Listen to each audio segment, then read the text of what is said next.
My husband slapped me in front of his family, claiming he was the man of the house. 5 minutes later, his family watched him packing his things.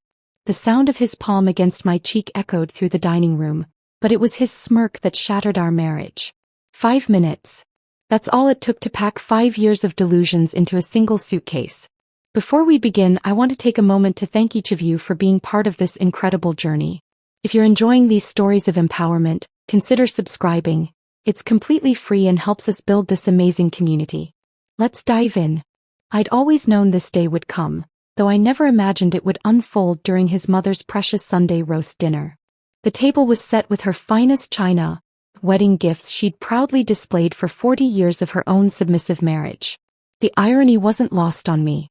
James stood there, 6 feet 2 inches of entitled arrogance, his chest puffed out like a peacock displaying his dominance. His father nodded approvingly, the same slight nod I'd seen countless times when his son followed in his footsteps of keeping his woman in line. His mother's eyes dropped to her plate, a behavior I'd watched her perfect over decades of similar moments. "I am the man of this house," James declared, his voice carrying that familiar tone of superiority that had slowly poisoned our marriage. "And it's time you remembered your place." The sting on my cheek was nothing compared to the fire burning in my chest. 5 years of calculated submission had led to this moment.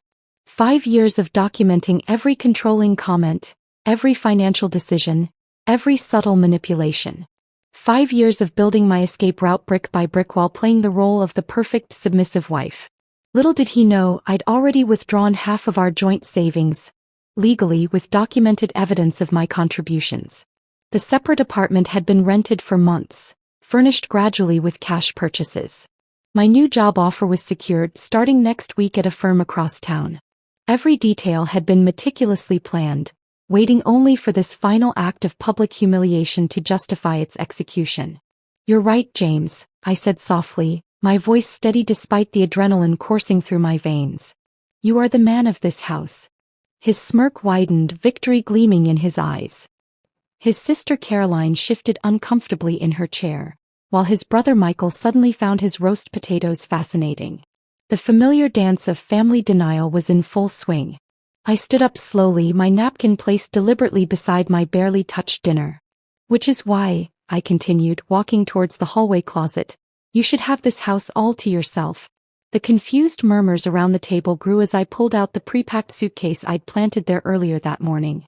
James's face began to transform, the smirk melting into uncertainty. "What do you think you're doing?" he demanded, his voice rising with each word. "Showing you exactly what the man of the house has earned," I replied, wheeling the suitcase to his feet. "Inside you'll find enough clothes for a week, your essential toiletries, and copies of some interesting documents I've been collecting." His father started to rise, but I silenced him with a look that carried 5 years of pent-up defiance. "You might want to stay seated for this part, Richard. It concerns you too." From my purse I withdrew a thick envelope. "This contains records of every joint account transaction where money was diverted to your private account, James. Fascinating pattern, really. Always after my quarterly bonuses cleared. There's also documentation of the consulting fees paid to your father's defunct company, Creative Tax Evasion. I must say." The color drained from both men's faces. Eleanor's hands trembled as she reached for her water glass, while Caroline's eyes widened with a mix of horror and, was that admiration? "You can't prove anything," James sputtered, but his voice lacked conviction. "Actually, I can. My father didn't just teach me to be a good wife, James. He taught me to be a good accountant first. Those skills came in quite handy while building my case over the past 3 years." The silence in the room was deafening. 5 years of careful observation had taught me exactly where to plant each verbal dagger. The perfectly maintained facade of family superiority was cracking, and through those cracks, decades of suppressed truths were beginning to seep. "You have until tomorrow evening to remove the rest of your belongings," I stated, my voice never wavering. "After that, the locks will be changed and the documentation will be sent to the relevant authorities. Unless, of course, you decide to make this difficult." As I turned to leave, Eleanor's quiet voice surprised everyone. "Sarah, where will he go?" I paused at the door, allowing myself one small moment of satisfaction. Perhaps he can stay in the house of the man he learned so much from. After all, isn't that what family's for? The last thing I heard as I walked out was the sound of James's mother beginning to cry, not for her son's misfortune, I suspected, but for the 30 years of her own silence she could never get back. Sometimes the perfect facade needs to shatter for real strength to emerge. As I drove away from the house that had been my prison, I realized that revenge wasn't just about getting even, it was about reclaiming the power that was yours all along. As my car disappeared around the corner from what used to be our home, the weight of what had just happened finally hit me. My hands trembled on the steering wheel and I pulled over, the reality of the past 30 minutes crashing over me like a tidal wave. The stinging on my cheek had faded, but the imprint of his hand felt branded into my skin, not as a mark of shame, but as the final catalyst I'd been waiting for. In the rearview mirror, I could see the slight redness blooming where he'd struck me, a physical manifestation of 5 years of psychological warfare. The family dinner had started like any other Sunday gathering. Eleanor had prepared her signature roast, setting the table with the precision of a woman who'd spent decades perfecting the art of domestic performance. I'd arrived early to help, as expected of the dutiful daughter-in-law, watching her fuss over the placement of every fork and knife. James has been under such pressure at work lately, she'd said as we arranged the flower centerpiece. Men carry such heavy burdens as providers. The same old script, the same justifications she'd probably used for her own husband's behavior all these years. The breaking point hadn't come with the slap. No, it had been building long before his palm met my cheek. It was in the way he'd criticized my choice of wine for dinner. Honestly, Sarah, after 5 years you still can't remember I prefer Cabernet with roast? The slight shake of his father's head, the uncomfortable silence around the table. It was in how he'd interrupted me 3 times when I tried to share news about my recent project at work. Darling, I'm sure nobody wants to hear about spreadsheets during dinner, he'd said, his condescending smile firmly in place. The same smile he'd worn moments before his hand struck my face. The conversation had turned, as it inevitably did, to the roles of men and women in marriage. Richard, James's father, had been expounding on the importance of traditional values, his voice carrying the weight of someone who believed they were sharing universal truths. The problem with modern marriages, he'd declared, swirling his wine with authority, is that women have forgotten the natural order of things. A man must lead his household. I'd made the mistake of disagreeing. Politely, of course, as I'd been trained to do over the years. Actually, I believe partnership and mutual respect. The sound of James's hand slamming on the table had cut through the room like a gunshot. Enough. I won't have my wife contradicting my father in my own home. That's when it happened. The slap that echoed through the room, the culmination of years of suppressed dignity. But what followed was the real breaking point. His smirk. That self-satisfied expression of a man who believed he'd finally put his wife in her proper place. The way his family froze, not in horror at his action, but in anticipation of my expected submission. They'd all expected tears. They'd expected apologies. They'd expected the same pattern they'd witnessed and perpetuated for generations. The woman bowing her head, accepting her correction, perhaps even apologizing for provoking her husband's action. Instead, they got 5 minutes that would shatter their carefully constructed hierarchy. Now, sitting in my car just around the corner, I pulled out my phone. 3 missed calls from Caroline, James's sister. A text message: I had no idea you were going through this. Do you need anything? My hands had stopped shaking. In their place, a steady calm had settled over me. The kind of calm that comes with absolute certainty. I thought of Eleanor's face as I'd walked out, the dawning realization in her eyes. Maybe, just maybe, I'd broken more than just my own chains tonight. The breaking point wasn't just about the slap or the smirk, or even the years of subtle degradation. It was about the moment I chose to transform pain into power, humiliation into action, and silence into strength. I started my car again, headed toward my new apartment. In the trunk were the essentials I'd been gradually moving over the past months. Important documents, irreplaceable photos, my grandmother's jewelry. Everything else was replaceable. Everything else was just props in the play I'd been performing. As streetlights flashed past my window, I touched my cheek one last time. The sting had completely faded now, but its impact would reverberate through all our lives forever. Sometimes it takes a breaking point to realize you were never actually broken, just bent into a shape that wasn't yours to hold. The next few hours would be crucial. I knew James well enough to predict his reactions. First disbelief, then anger, then desperate attempts to regain control. But I was done being the supporting actress in his performance of masculinity. The breaking point had shattered more than just our marriage. It had shattered the very foundation of his perceived authority. And as I pulled into the parking lot of my new building, I allowed myself a small smile. The real show was just beginning. As I inserted the key into my new apartment door, memories of the past 3 years' meticulous planning flooded my mind. This wasn't just an escape plan. It was an elaborate chess game where every move had been calculated, every sacrifice measured, and every piece positioned with surgical precision. I walked into the modestly furnished space, so different from the opulent house I'd just left. The furniture here was all mine, purchased piece by piece with cash withdrawn in small amounts over months. Each item represented a step toward freedom, a silent act of rebellion against James's controlling grip on our finances. Opening my laptop, I accessed the secret email account I'd created years ago. Inside were folders of evidence, each meticulously organized and backed up on multiple secure clouds. I clicked through them now, remembering how each piece had come together. Year 1. The first signs were subtle.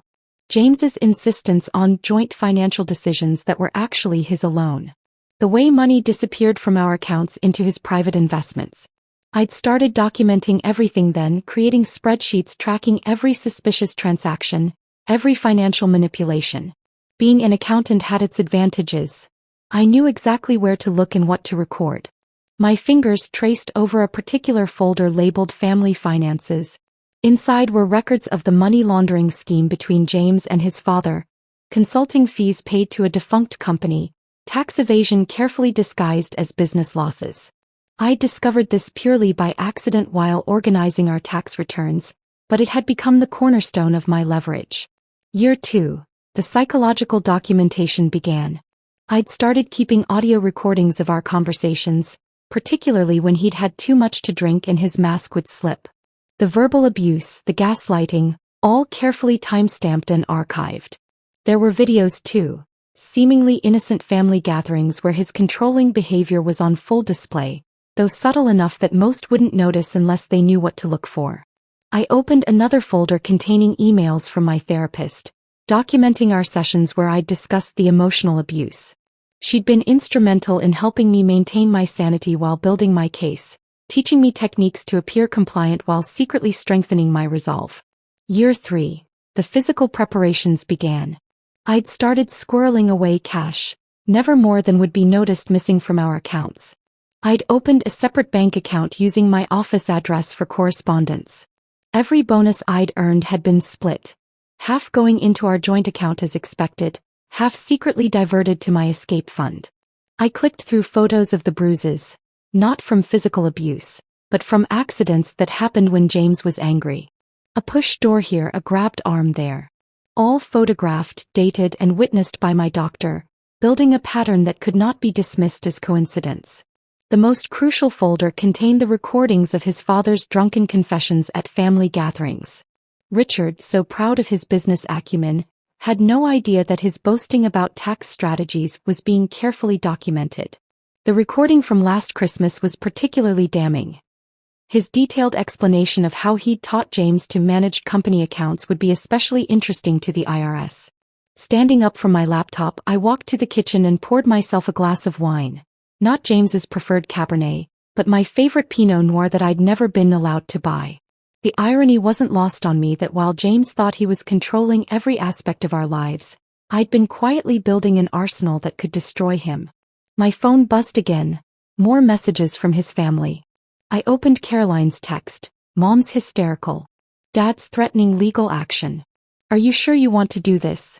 I smiled, remembering the look on Richard's face when I'd mentioned those consulting fees. He knew as well as I did that legal action would only expose their carefully hidden financial misdeeds. Their threats were as empty as their moral superiority. Opening my journal, the real one, not the decoy I'd left for James to find, I began to write about today's events. This journal, along with its predecessors, documented every step of my preparation, every moment of clarity that had led to tonight's confrontation. These weren't just diary entries. They were a testament to years of silent resistance. The clock struck midnight and I realized I'd been sitting there for hours, surrounded by the evidence of my patient revenge. Tomorrow, James would probably try to access our joint accounts, only to find I'd already withdrawn my legal share.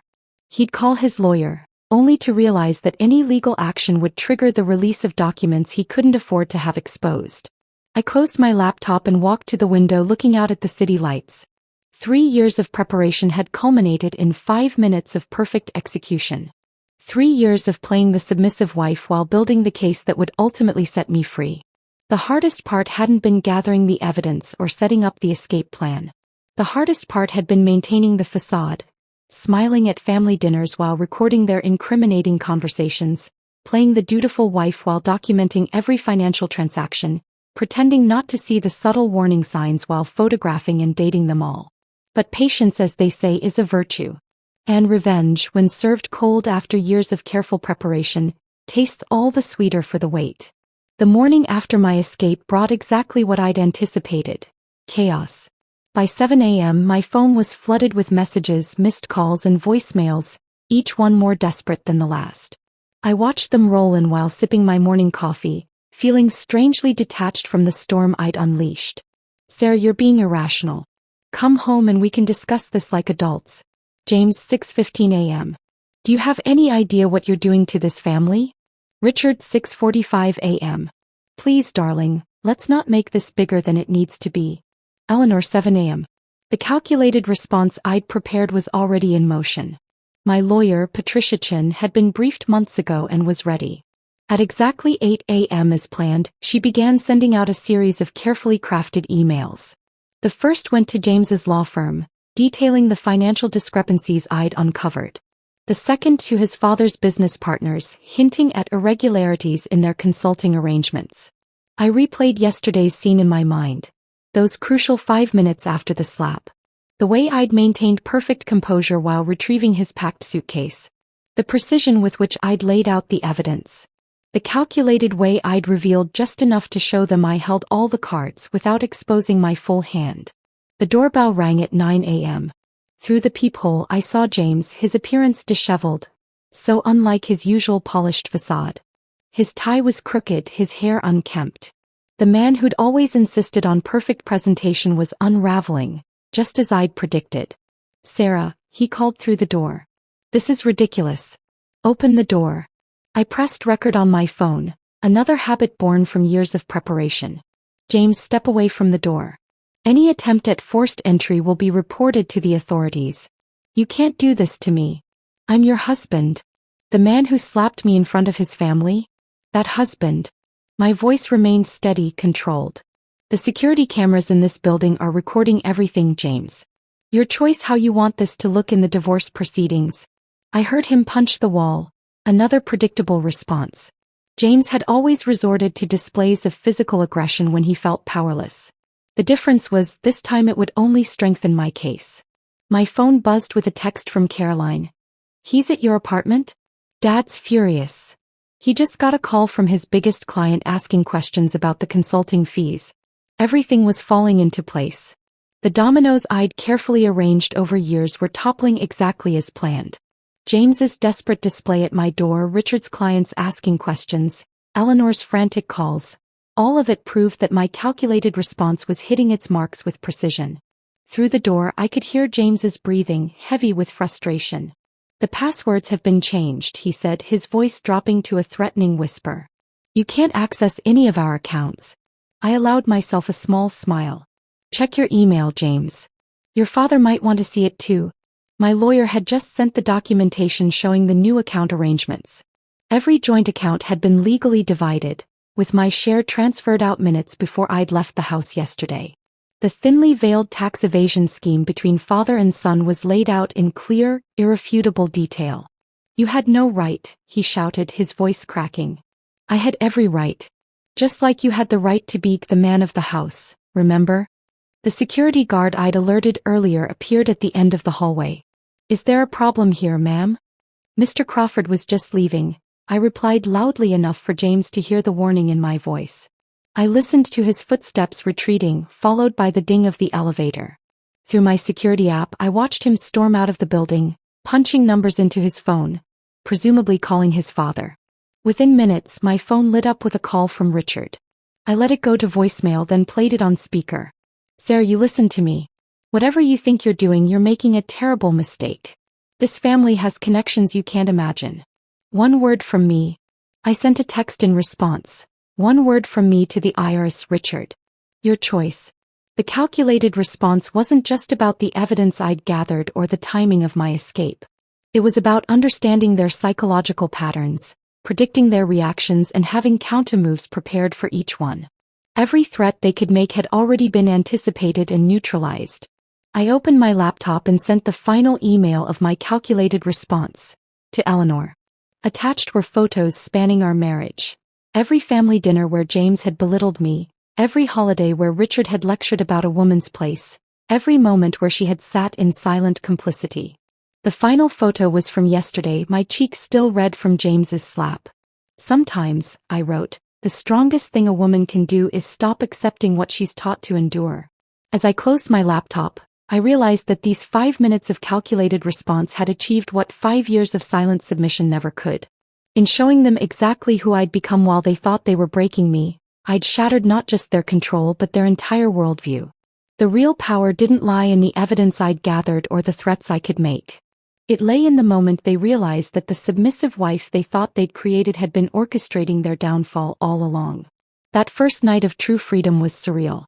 As the adrenaline of the day's confrontations finally wore off, I found myself standing in my new bedroom, surrounded by the carefully curated pieces of my new life.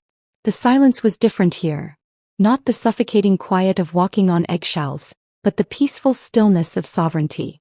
My phone had finally stopped its constant buzzing. The last message I'd received was from Eleanor, a simple "I understand" in response to my email. The implied weight of those 2 words hung in the digital space between us. Perhaps she saw her own unrealized potential in my actions, the roads not taken in her own life.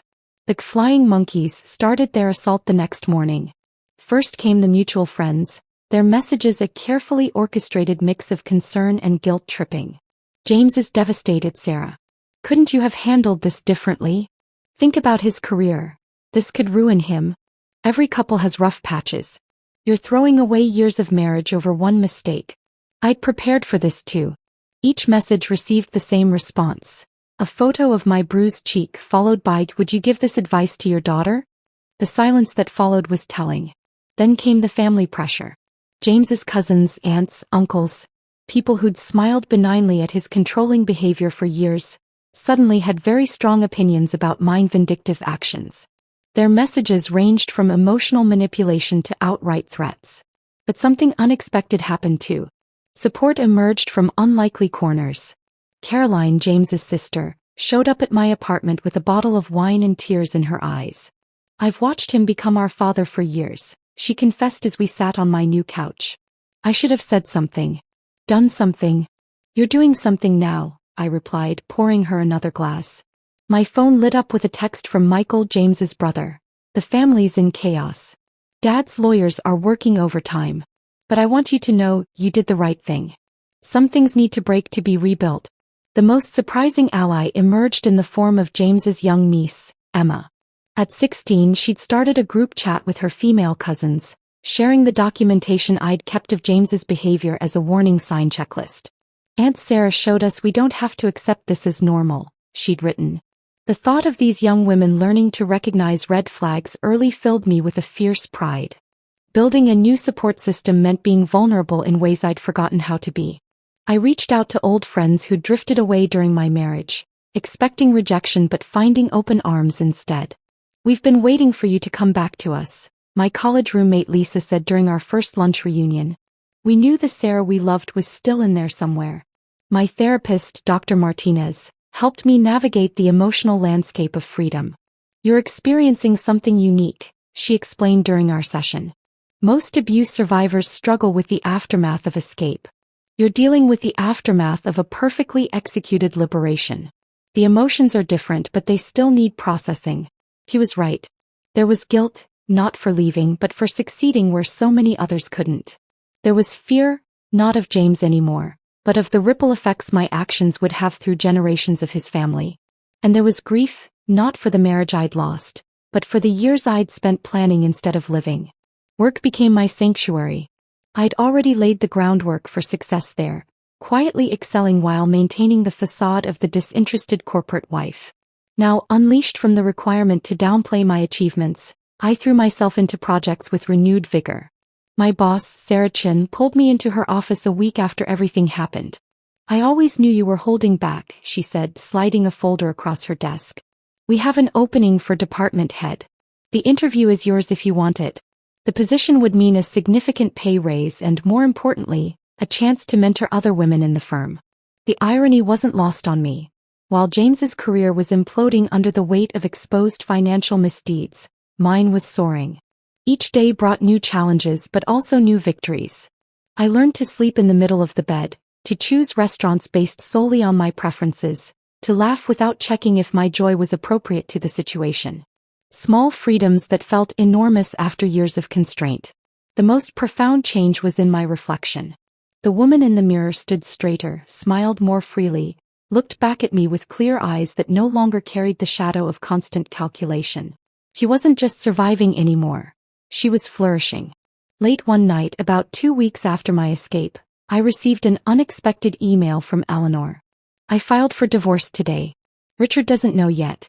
Thank you for showing me it's never too late to start over. Would you meet me for coffee?" As I wrote back accepting her invitation, I realized that the aftermath of my calculated revenge had evolved into something more meaningful than punishment. It had become a beacon, illuminating paths to freedom for others trapped in the same patterns. The woman who'd been slapped at a family dinner was gone. In her place stood someone stronger. Not because of the revenge she'd enacted, but because of the freedom she'd claimed. The aftermath wasn't just about surviving the explosion I'd created. It was about building something beautiful from the ashes. The coffee shop where I met Eleanor was neutral territory, far from both our usual haunts. She looked smaller somehow without Richard's dominating presence beside her. Her hands trembled slightly as she stirred her latte, the diamond ring she'd worn for 40 years noticeably absent. "Richard received the divorce papers this morning," she said quietly. "He threw them at his lawyer and demanded they be fought. Just like James did with yours." The social fallout had begun spreading through our circles like wildfire. The carefully constructed image of the successful father-son business duo was crumbling. Their country club membership had been quietly suspended pending investigations into their financial dealings. Former friends suddenly couldn't remember their phone numbers. The ladies' auxiliary committee called, Eleanor continued, a hint of bitter amusement in her voice. They thought it best if I'd stepped back from organizing the annual charity gala. 40 years of perfect table arrangements, and now I'm a liability. The truth was unraveling their social fabric thread by thread. James's law firm had placed him on indefinite leave while they conducted their own investigation into the financial irregularities I'd exposed. His father's business partners had called for an external audit. Their carefully constructed kingdom was collapsing under the weight of exposed lies. Caroline called me later that day, her voice excited. "Sarah, you won't believe what happened at Dad's office today. The FBI showed up with warrants. Something about suspicious consulting fees and tax evasion. Michael's wife posted it all over Facebook before anyone could stop her." Social media had become the battlefield where reputations lived and died. Screenshots of James's threatening messages to me circulated among our mutual friends. His previous girlfriends began sharing their own stories of controlling behavior. The perfectly curated image he'd maintained was being shredded by the collective power of shared experiences. The country club set. Those pillars of society who'd turned a blind eye to James's behavior for years, were now facing their own reckoning. Wives who'd watched me suffer in silence were being forced to confront their complicity. Husbands who'd admired James's traditional values were discovering that their wives were opening separate bank accounts. Margaret Wilson called me today. I told my therapist during our session. Remember her? The one who told me I was lucky to have such a strong-willed husband? She wanted to know if my lawyer would meet with her daughter. The ripple effect was undeniable. Young women in our social circle were scrutinizing their relationships with new eyes. Men were finding their casual misogyny challenged where it had once been accepted. The comfortable assumptions of gender roles that had cushioned our social set were being stripped away. James's attempts to maintain control became increasingly desperate. He showed up at social events uninvited, trying to tell his side of the story. But the evidence I'd gathered spoke louder than his protests. The recording of him bragging about hiding assets from little women who don't understand business was particularly damaging when played at a partners' meeting. Richard's reputation crumbled even faster. His old boys network, once so powerful, proved surprisingly fragile when faced with federal investigation. Former business associates couldn't distance themselves fast enough. The man who'd prided himself on being a pillar of the community was watching that community turn its back. Eleanor's social circle split dramatically. Some friends, themselves trapped in similar marriages, rallied around her with unexpected ferocity. Others, invested in maintaining the status quo, treated her like she was contagious. The women's book club she'd hosted for 20 years suddenly found a new venue. But the most fascinating transformation was happening online. A local women's support group had picked up my story, anonymizing the details but sharing the strategies I'd used to document the abuse and plan my escape. My methodical approach to breaking free became a template for others. "You've started something," Caroline told me over dinner. Mom's divorce announcement gave courage to her friend Patricia. "She left David last week. Took everything she'd learned from your example. Documented everything, planned it all out, just walked away one day while he was at work." The social media storm reached its peak when James made his final mistake.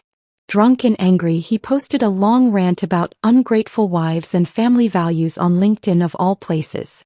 By morning, his law firm had seen enough. The termination notice cited behavior unbecoming of the firm's values. His father's response was equally self-destructive. Richard's attempts to threaten his way out of the situation only dug the hole deeper. His golf club buddies, once so impressed by his business acumen, now avoided eye contact in the hallways.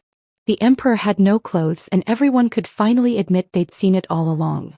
The most powerful moment came during a charity event I attended with my new department head title.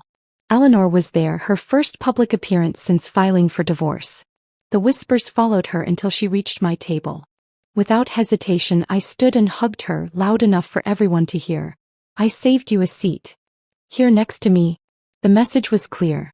The old social order, built on suppressed truths and enforced silence, was crumbling. In its place, something new was emerging, a community of women who'd found their voices, men who chose to be allies rather than oppressors, and a social conscience that could no longer be bought with charitable donations and country club memberships. As spring bloomed in the city, so did my new life. 6 months had passed since that fateful Sunday dinner, and the woman who had walked away from her marriage had transformed into someone even she didn't fully recognize, stronger, more vibrant, unbound by the constraints of others' expectations. My promotion to department head came with an office overlooking the city skyline. The view reminded me daily of how far I'd risen from the ashes of my former life. The walls, once bare, now displayed my professional certifications and awards, achievements I'd previously been forced to downplay to avoid overshadowing James's ego. "You've completely revolutionized the department," Sarah Chin, my boss, remarked during our quarterly review. "The mentorship program you started for junior female accountants is exactly what we needed." The board is impressed. The program had been my passion project, born from my own experience. Recognizing financial abuse became a mandatory training module, teaching young professionals to spot the warning signs I'd learned to document. The response was overwhelming. 3 employees had already left abusive relationships after attending the sessions.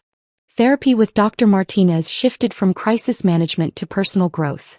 "You're not just surviving anymore," she observed during one session. "You're thriving. Let's talk about what that means for your future." The word no longer carried the weight of dread it once had. My calendar filled with activities I'd been denied during my marriage. Art classes, salsa dancing, weekend trips with rediscovered friends. Each new experience felt like reclaiming a piece of myself that had been locked away. The healing wasn't just professional and emotional. It was physical too. My body began to remember its own rhythms, free from the constant tension of anticipating criticism. I started taking yoga classes, feeling my spine straighten and strengthen with each session. The woman in my mirror stood taller, smiled more freely, carried herself with a confidence that came from within rather than seeking external validation. Eleanor's transformation paralleled my own.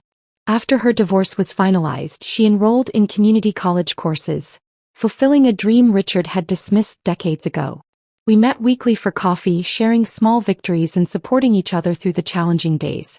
I found my old art supplies in the attic, she told me one afternoon, her eyes bright with excitement. Richard hated my painting. Said it was a waste of time. I'm turning his study into my studio. The Phoenix Rising wasn't just about personal achievement. It was about helping others spread their wings too. I started speaking at women's shelters, sharing my story and the practical steps I'd taken to escape. My methodical documentation process became a template, shared through support networks and advocacy groups. Caroline joined me at these sessions, adding her perspective as someone who'd grown up in a household of controlled women. Together, we developed a workshop called Breaking the Cycle, helping others recognize and respond to patterns of financial and emotional abuse. You know what's ironic? Caroline said after one particularly powerful session. James and Dad always preached about family legacy. This is our real legacy, helping other women find their strength. The personal growth extended to my relationships with men. Dating seemed like a foreign concept after years of controlled marriage, but slowly I began to trust my judgment again. I learned to recognize genuine respect, to appreciate men who celebrated rather than stifled my success. My first post-divorce date was with a colleague from another firm, a quiet, thoughtful man who listened more than he spoke. When he asked about my career goals and actually waited for the answer, I realized how low my expectations had been set before.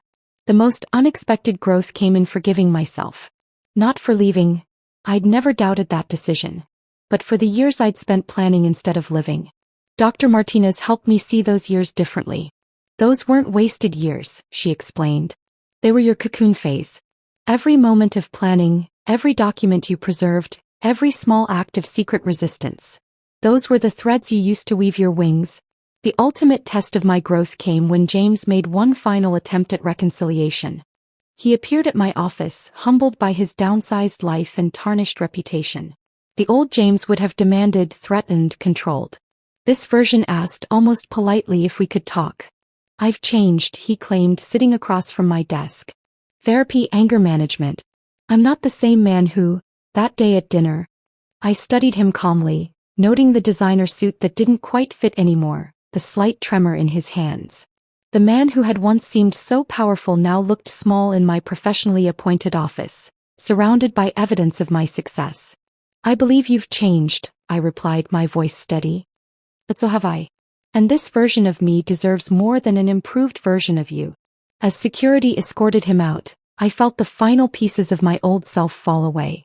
The phoenix doesn't return to the ashes it rose from, it soars forward, stronger for having survived the flames. That evening, standing in my home office, I finally took down the last photo from my marriage. In its place, I hung a painting Eleanor had created, a phoenix in flight, its wings spread wide against a dawn sky. Below it she'd written, "Thank you for teaching me to rise."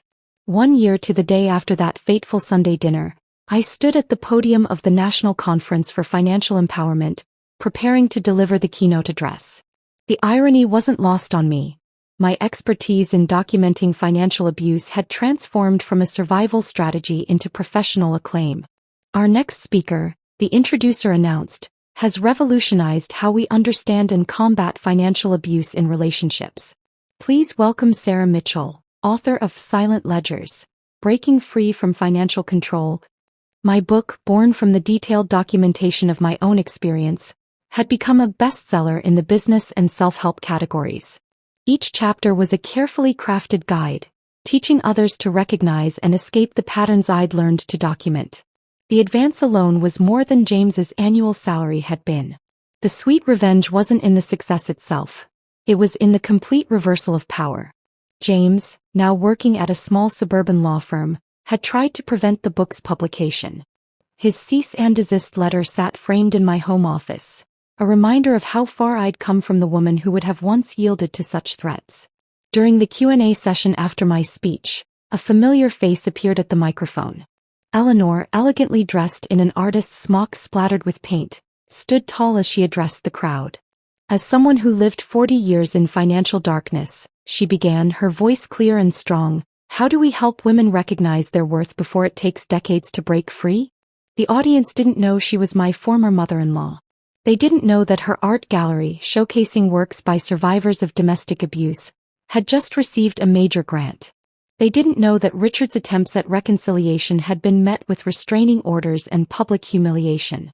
My answer was simple: we lead by example.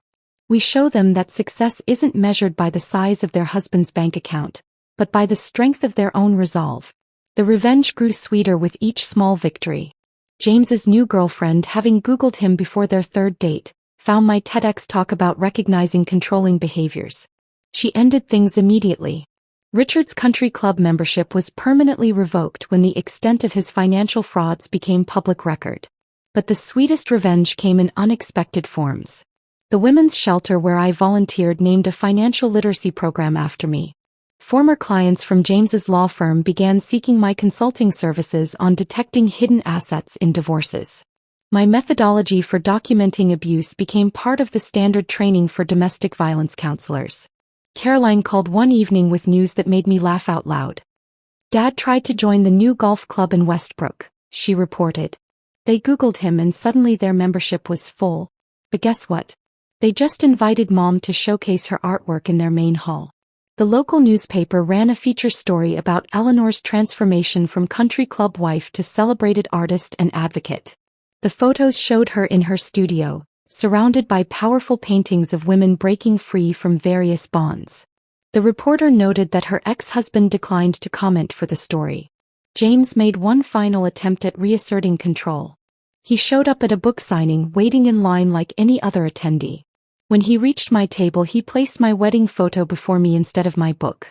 "Remember when you were happy?" he asked, loud enough for nearby fans to hear. "Before you became this?" I picked up the photo, studying it briefly. The smile on my past self's face was perfect, practiced, hollow. Looking up at James, I saw what I'd failed to see back then. A small man desperate to feel big.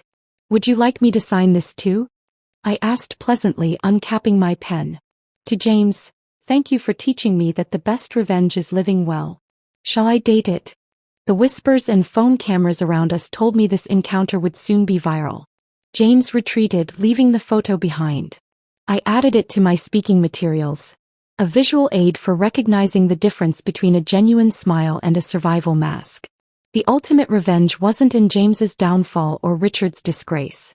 It wasn't even in my own success.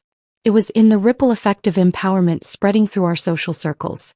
Young women who'd once admired my perfect marriage were now attending my workshops on financial independence.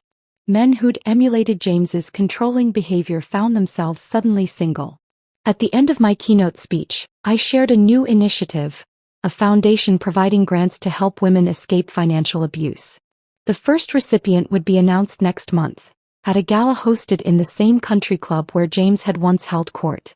Success, I told the audience, isn't about getting even. It's about getting free. And then holding the door open for others to follow. As I left the stage to a standing ovation, my phone buzzed with a text from Eleanor. "Just sold my portrait series, Men Who Would Be Kings. Guess who bought the centerpiece? James's old law firm. They're hanging it in their lobby as a commitment to their new ethical standards." I smiled, remembering the central painting in that series. A man on a throne of paper money, his crown slipping, while women in business suits walked past him, their shadows casting longer than his figure. Sometimes, the sweetest revenge is simply becoming everything they said you couldn't be. 2 years after that life-changing Sunday dinner, I stood in front of my full-length mirror, adjusting the CEO nameplate on my new office door. Not just department head anymore, but Chief Executive Officer of my own financial consulting firm specializing in helping women achieve economic independence. The final victory wasn't marked by a single moment but by the profound realization that I no longer defined myself in relation to James or what had happened. The woman who looked back at me in the mirror wasn't a survivor, wasn't an ex-wife, wasn't even a champion of women's financial independence. Though she was all these things. She was simply and powerfully herself. My phone buzzed with a text from Eleanor. "Just finished my last therapy session. The therapist says I'm ready to write my own book. Would you write the foreword?" Her transformation had been as complete as my own. The timid woman who had spent decades in Richard's shadow now owned one of the most respected galleries in the city, specializing in art therapy and empowerment.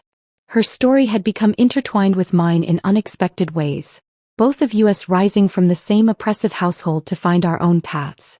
The final piece of victory came in the form of an invitation. The National Association of Women in Finance wanted me to lead a panel on domestic financial abuse. The topic wasn't unusual. I'd done dozens of such panels. But this one was different. Among the attendees would be a group of law students from James's new workplace, required to attend as part of their ethics training. "Are you sure you want to do this?" Caroline asked when I told her. "You don't owe them anything." "It's not about owing," I replied. "It's about showing them that the end of one story can be the beginning of a better one." The day of the panel, I wore the same red dress I'd worn on that fateful Sunday. Not as a reminder of pain, but as a symbol of how far I'd come. The slap that had once stung my cheek had become the catalyst for a movement that had helped hundreds of women find their strength. James was there, sitting in the back row with his students. He'd aged more than 2 years should account for, his hair grayed at the temples, his posture less commanding. Our eyes met briefly as I took the stage, and for the first time I felt nothing. No anger, no fear, no satisfaction in his downfall. He had become irrelevant to my story. "Financial abuse," I began, "isn't just about money. It's about power, control, and the systematic erosion of self-worth. But today we're not here to talk about victimhood. We're here to talk about victory." As I shared my story, our story, I watched the faces in the audience. Young women taking notes with fierce determination. Men shifting uncomfortably as they recognized their own behaviors. And in the back row, James, witnessing the full flowering of the strength he'd tried so hard to suppress. After the panel, a young student approached me, glancing nervously over her shoulder at James. "I'm in a relationship," she whispered. "Everything you described. I never had words for it before." I handed her my card, watching her slip it quickly into her pocket. Another seed of freedom planted, another circle completing itself. That evening I hosted a small dinner party in my penthouse apartment. Eleanor was there, showing off photos of her latest exhibition. Caroline shared news of her promotion to partner at her consulting firm. Even James's niece Emma, now a law student herself, specializing in women's rights, joined us. "Full circle," Eleanor mused, raising her glass. 2 years ago a Sunday dinner tore us apart. Now here we are, stronger for the breaking. The final victory wasn't in the material success, though that was sweet. It wasn't in the professional accolades or the lives we'd helped change. It was in the quiet certainty that we had become exactly who we were meant to be, not in spite of our past, but because we had chosen to transform it into fuel for growth. As my guests left that evening, I stood on my balcony watching the city lights flicker like stars. The woman who had once planned her escape in secret now planned expansions of her enterprise in broad daylight. The voice that had been silenced now reached thousands. The hands that had once trembled now held the reins of her own destiny with steady confidence. My phone buzzed one last time, a message from Dr. Martinez. "Saw your panel today. Remember when you first came to me planning your escape? Look at you now. This isn't just victory, Sarah. This is transcendence." He was right. The final victory wasn't about winning or losing, revenge or redemption. It was about discovering that the person I'd been fighting to become had been there all along, waiting for the courage to emerge. I touched my cheek, remembering the sting of that slap that had set everything in motion. What had seemed like an ending had really been a beginning.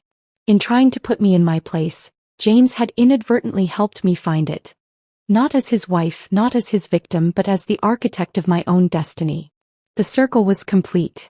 The story had found its true ending, not in the moment I walked away, but in the woman I had become by walking toward myself. My husband demanded I sign divorce papers after 22 years of marriage.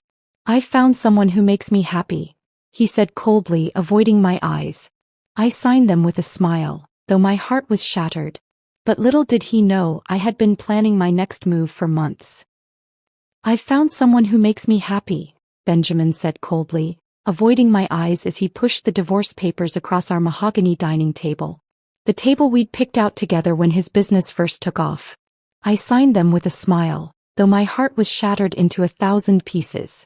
What Benjamin didn't know was that I'd been planning my next move for months. Before we begin, I want to take a moment to thank you for joining me for another story of justice served. If you've ever felt underestimated or invisible in your own life, you'll connect with Samantha's journey. Consider subscribing. It's completely free and helps us continue sharing these powerful stories of people who refuse to remain victims. Now, let's dive into a tale of a marriage unraveled and a woman reclaiming her power. It started with a receipt. A simple piece of paper that changed everything. I was doing laundry, something I'd done faithfully every Sunday for 22 years, when I found it tucked in his suit pocket. The Overlook Hotel. A room for 2 champagne service strawberries. The date was our anniversary. While I'd been home alone with takeout and a bottle of wine I'd bought to celebrate, Benjamin had been celebrating with someone else. I wish I could say I confronted him immediately, but that's not what happened. Instead, I tucked the receipt back where I found it and continued folding his designer shirts, the ones I'd ironed perfectly for over 2 decades. That's when I noticed it, a faint scent of perfume that wasn't mine. Jasmine and vanilla. Flirtatious. Nothing like the subtle rose fragrance I'd worn since we met in college. That night, I stared at Benjamin across the dinner table, watching him check his phone every few minutes, smiling at messages that weren't from me. I wondered when exactly I'd become invisible. Was it gradual, like aging, or had there been a specific moment when he looked at me and no longer saw the woman he'd vowed to love forever? Everything okay with the Henderson account? I asked casually, referencing his biggest client. Fine, he replied without looking up. Just some details Vanessa is handling for me. Vanessa, his new executive assistant. 29 years old with perfect hair and a Stanford MBA. I'd met her at the company Christmas party 6 months earlier, noticed how she laughed at all Benjamin's jokes, touched his arm when she spoke to him. I'd dismissed my concerns as paranoia back then. Now I wondered if I'd simply been willfully blind. My entire adult life had been dedicated to Benjamin Reed Enterprises. While we were dating in our senior year of college, Benjamin shared his dream of starting his own financial consulting firm. "We'll build it together, Sam," he'd promised with that charismatic smile that made my heart flutter. "Your business degree and my connections will be unstoppable." And for a while we were. I postponed my plans for graduate school to help him launch the company. I worked alongside him for those first 5 years. Unpaid, of course, because we were investing in our future. I crafted proposals, networked with potential clients, stayed up late reviewing contracts. When we finally could afford to hire actual employees, I gracefully stepped back into the role of supportive wife. "You've done enough," Benjamin had assured me. "Now focus on making our home perfect." And I did. I threw dinner parties that impressed his clients. I joined the right charity boards. I became the perfect corporate wife, always smiling, always agreeable, always there. Meanwhile, my own ambitions collected dust like the business degree hanging in my home office, an office I hadn't properly used in years. Somewhere along the way, Benjamin's we became I. His success. His company. His achievement. The woman who'd helped him craft his first business plan became just his wife, and eventually, just an accessory to be displayed at company functions. The systematic exclusion happened so gradually I barely noticed it happening. First, I was no longer invited to strategy meetings. Then Benjamin stopped discussing new clients with me. By our 15th anniversary, he'd established a separate business account I didn't have access to, just to simplify tax matters, he'd explained.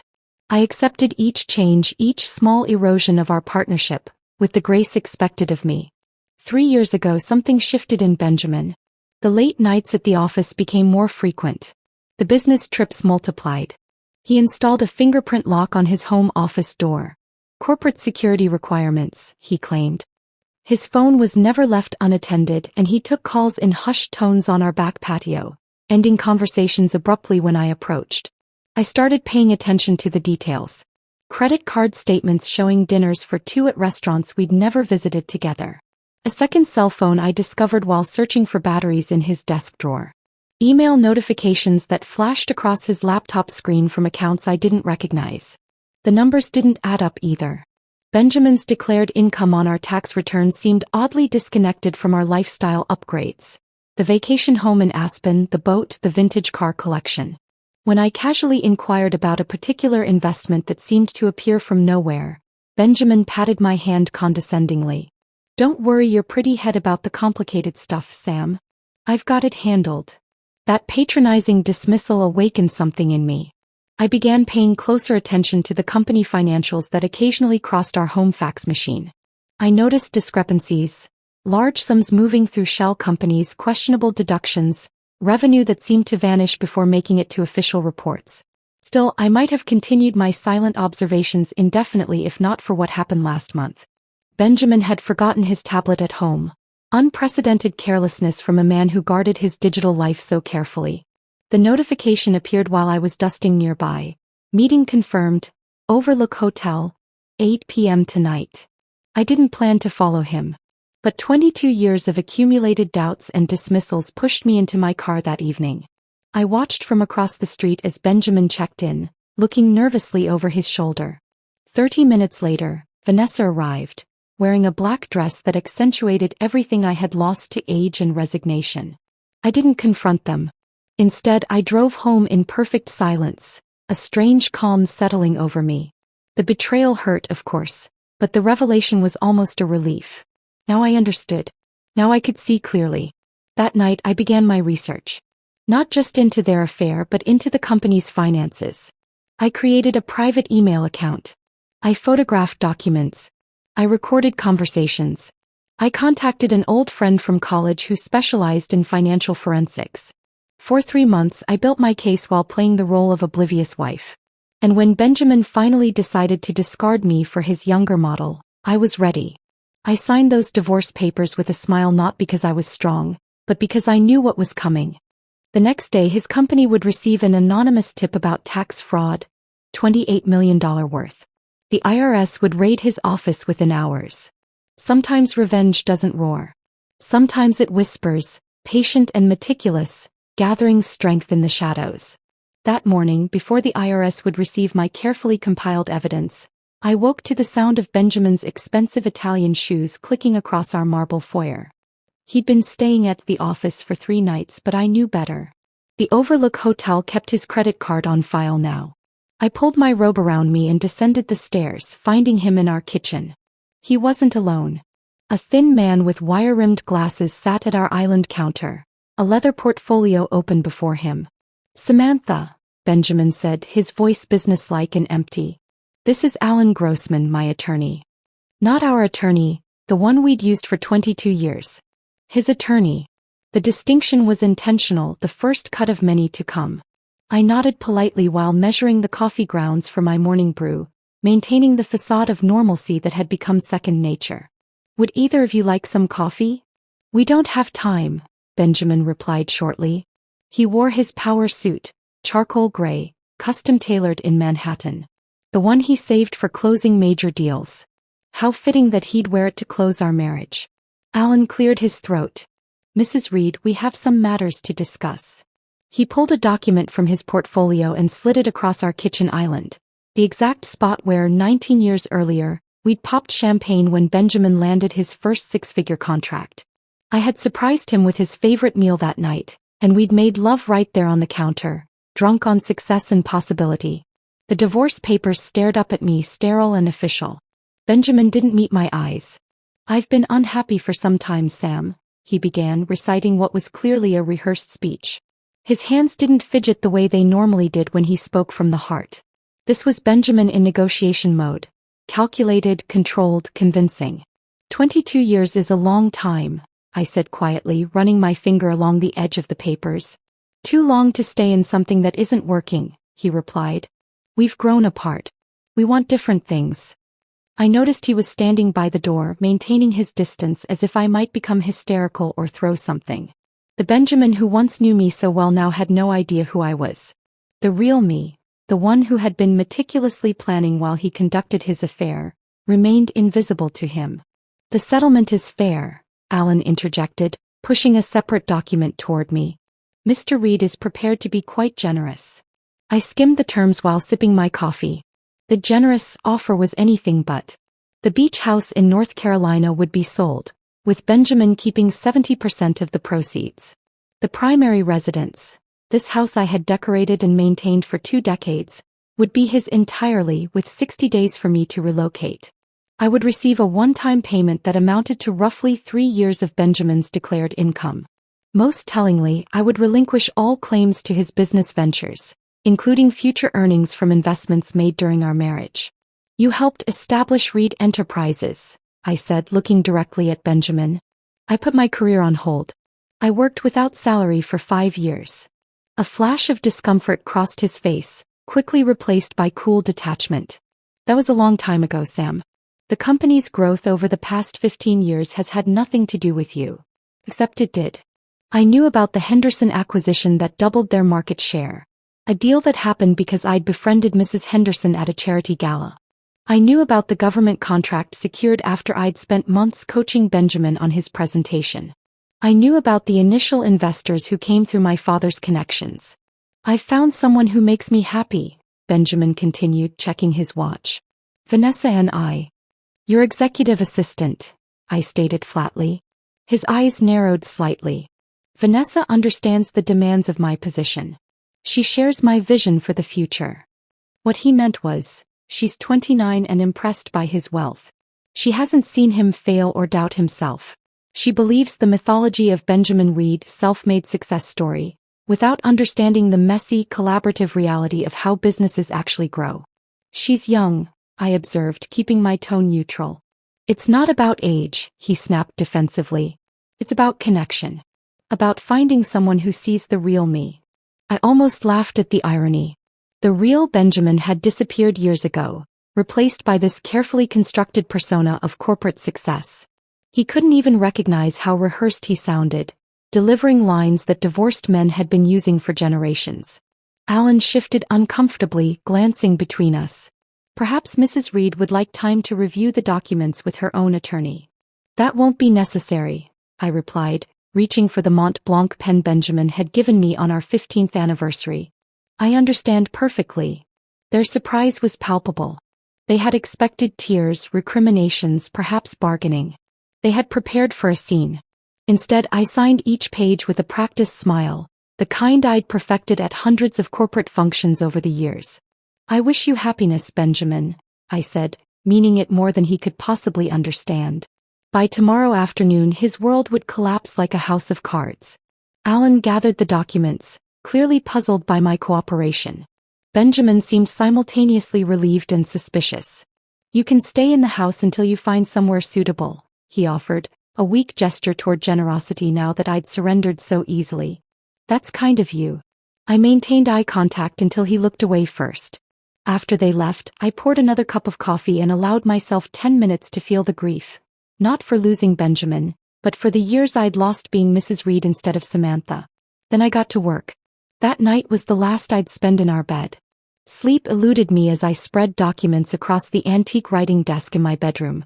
Tax returns showing inexplicable discrepancies, bank statements from Cayman Island accounts, corporate ledgers with convenient errors that always benefited Benjamin. Photographic evidence of cash payments to building inspectors. Emails discussing creative accounting practices that crossed ethical and legal lines. For 3 years, I'd been gathering evidence while pretending I didn't understand the complexities of corporate finance. Every time Benjamin patronizingly told me not to worry my pretty head about business matters, I'd added another document to my collection. Every time he excluded me from meetings I should have attended, I found another piece of the puzzle. By dawn my eyes were burning but my resolve was ironclad. I organized the final package of evidence, encrypting the digital files and preparing the email that would land in the IRS Criminal Investigation Division's inbox at precisely 9 a.m. I included specifics about $28 million in fraudulent deductions, hidden income streams, and deliberate misrepresentations on tax filings over 8 consecutive years. As the sun rose, I showered and dressed carefully, selecting a simple blue dress that had always been Benjamin's favorite. Today marked the end of our marriage, but it also marked the beginning of my reclamation. By sunset, Benjamin would understand the true cost of underestimating the woman who had stood in his shadow for 22 years. My plan had actually begun 3 months earlier, long before Benjamin presented those divorce papers. The day after discovering his affair with Vanessa, I drove 30 miles to a public library in a neighboring county. I couldn't risk using our home computer or my personal devices. Benjamin had insisted on installing security software on everything we owned after a supposed corporate hack. The elderly librarian barely glanced up as I signed in using my maiden name. I selected a computer in the far corner back to the wall and created a new email address. truth.finder2023@gmail.com. Generic. Untraceable. Perfect. That first day, I uploaded only 3 documents. Copies of tax returns from 2018 that showed clear discrepancies between reported income and actual deposits. I needed to be methodical. Careful. If this was going to work, the evidence had to be irrefutable. For weeks afterward, I developed a routine.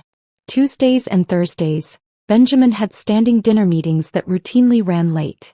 I told him I'd joined a book club. He was so disinterested in my activities that he never questioned it.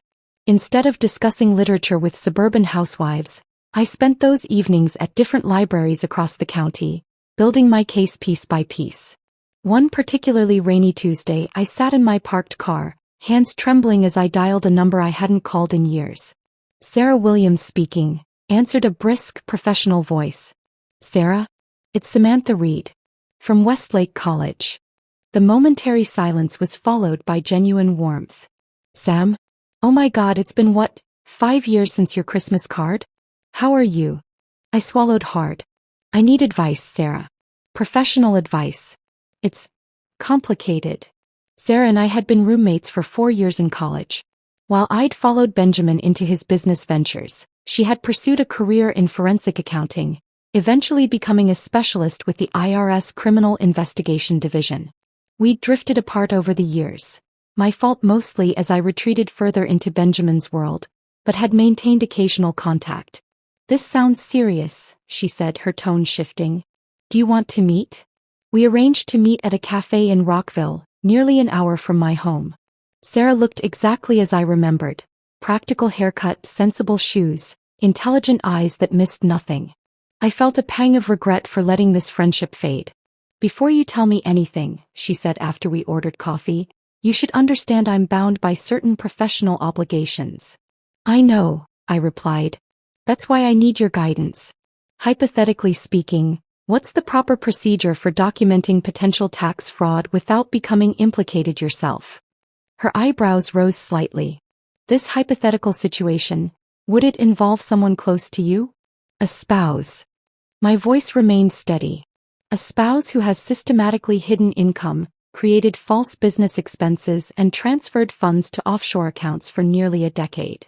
Sarah's expression remained neutral, but her eyes softened with understanding. "Innocent spouse relief exists for a reason, Sam. Many partners genuinely don't know what their significant others are doing financially. And if that spouse has suspected something was wrong but didn't have proof until recently?" She sipped her coffee thoughtfully. "Document everything from the moment of discovery forward. Show that you took reasonable steps once you became aware. The IRS distinguishes between willful blindness and genuine ignorance." Over the next hour, Sarah, without ever directly advising me to report Benjamin, explained whistleblower provisions, documentation requirements, and the importance of establishing a clear timeline. She never asked for specifics, maintaining plausible deniability, but provided exactly the framework I needed. "Whatever you decide," she said as we parted, "protect yourself first." That conversation gave me the confidence to take my next step. I contacted Professor James Harrington, who had taught my business law class during my brief stint in law school before I dropped out to help Benjamin launch his company. Now semi-retired, Harrington agreed to meet me for lunch, curious about the student who had shown such promise before disappearing from the program. "Innocent spouse relief isn't automatic," he explained after hearing my hypothetical situation. "You'll need to demonstrate you had no actual knowledge or reason to know about the understatements on the return." "Even if we filed jointly?" I asked. "Especially then. But there's a reasonableness standard applied. The IRS considers educational background, financial conditions, and whether there were lavish or unusual expenditures compared to your normal lifestyle." He studied me over his glasses. "Your background in business and accounting might work against you, but your gradual exclusion from company matters helps your case." With Sarah's and Professor Harrington's guidance, I refined my approach. I began methodically separating my finances from Benjamin's without raising suspicion. I opened a new bank account at a credit union using my maiden name and gradually transferred small amounts from my personal allowance account. I documented each instance when Benjamin refused to discuss company finances with me, recording dates and exact phrases in a journal I kept locked in my car. Meanwhile, I continued gathering evidence. Benjamin's carelessness grew as his relationship with Vanessa intensified. He left financial statements in his home office, forgot to lock his computer, and sometimes discussed questionable business practices on speakerphone, unaware I was within earshot. Each slip provided another piece for my growing file. The trickiest part was maintaining our routine while silently preparing for its collapse.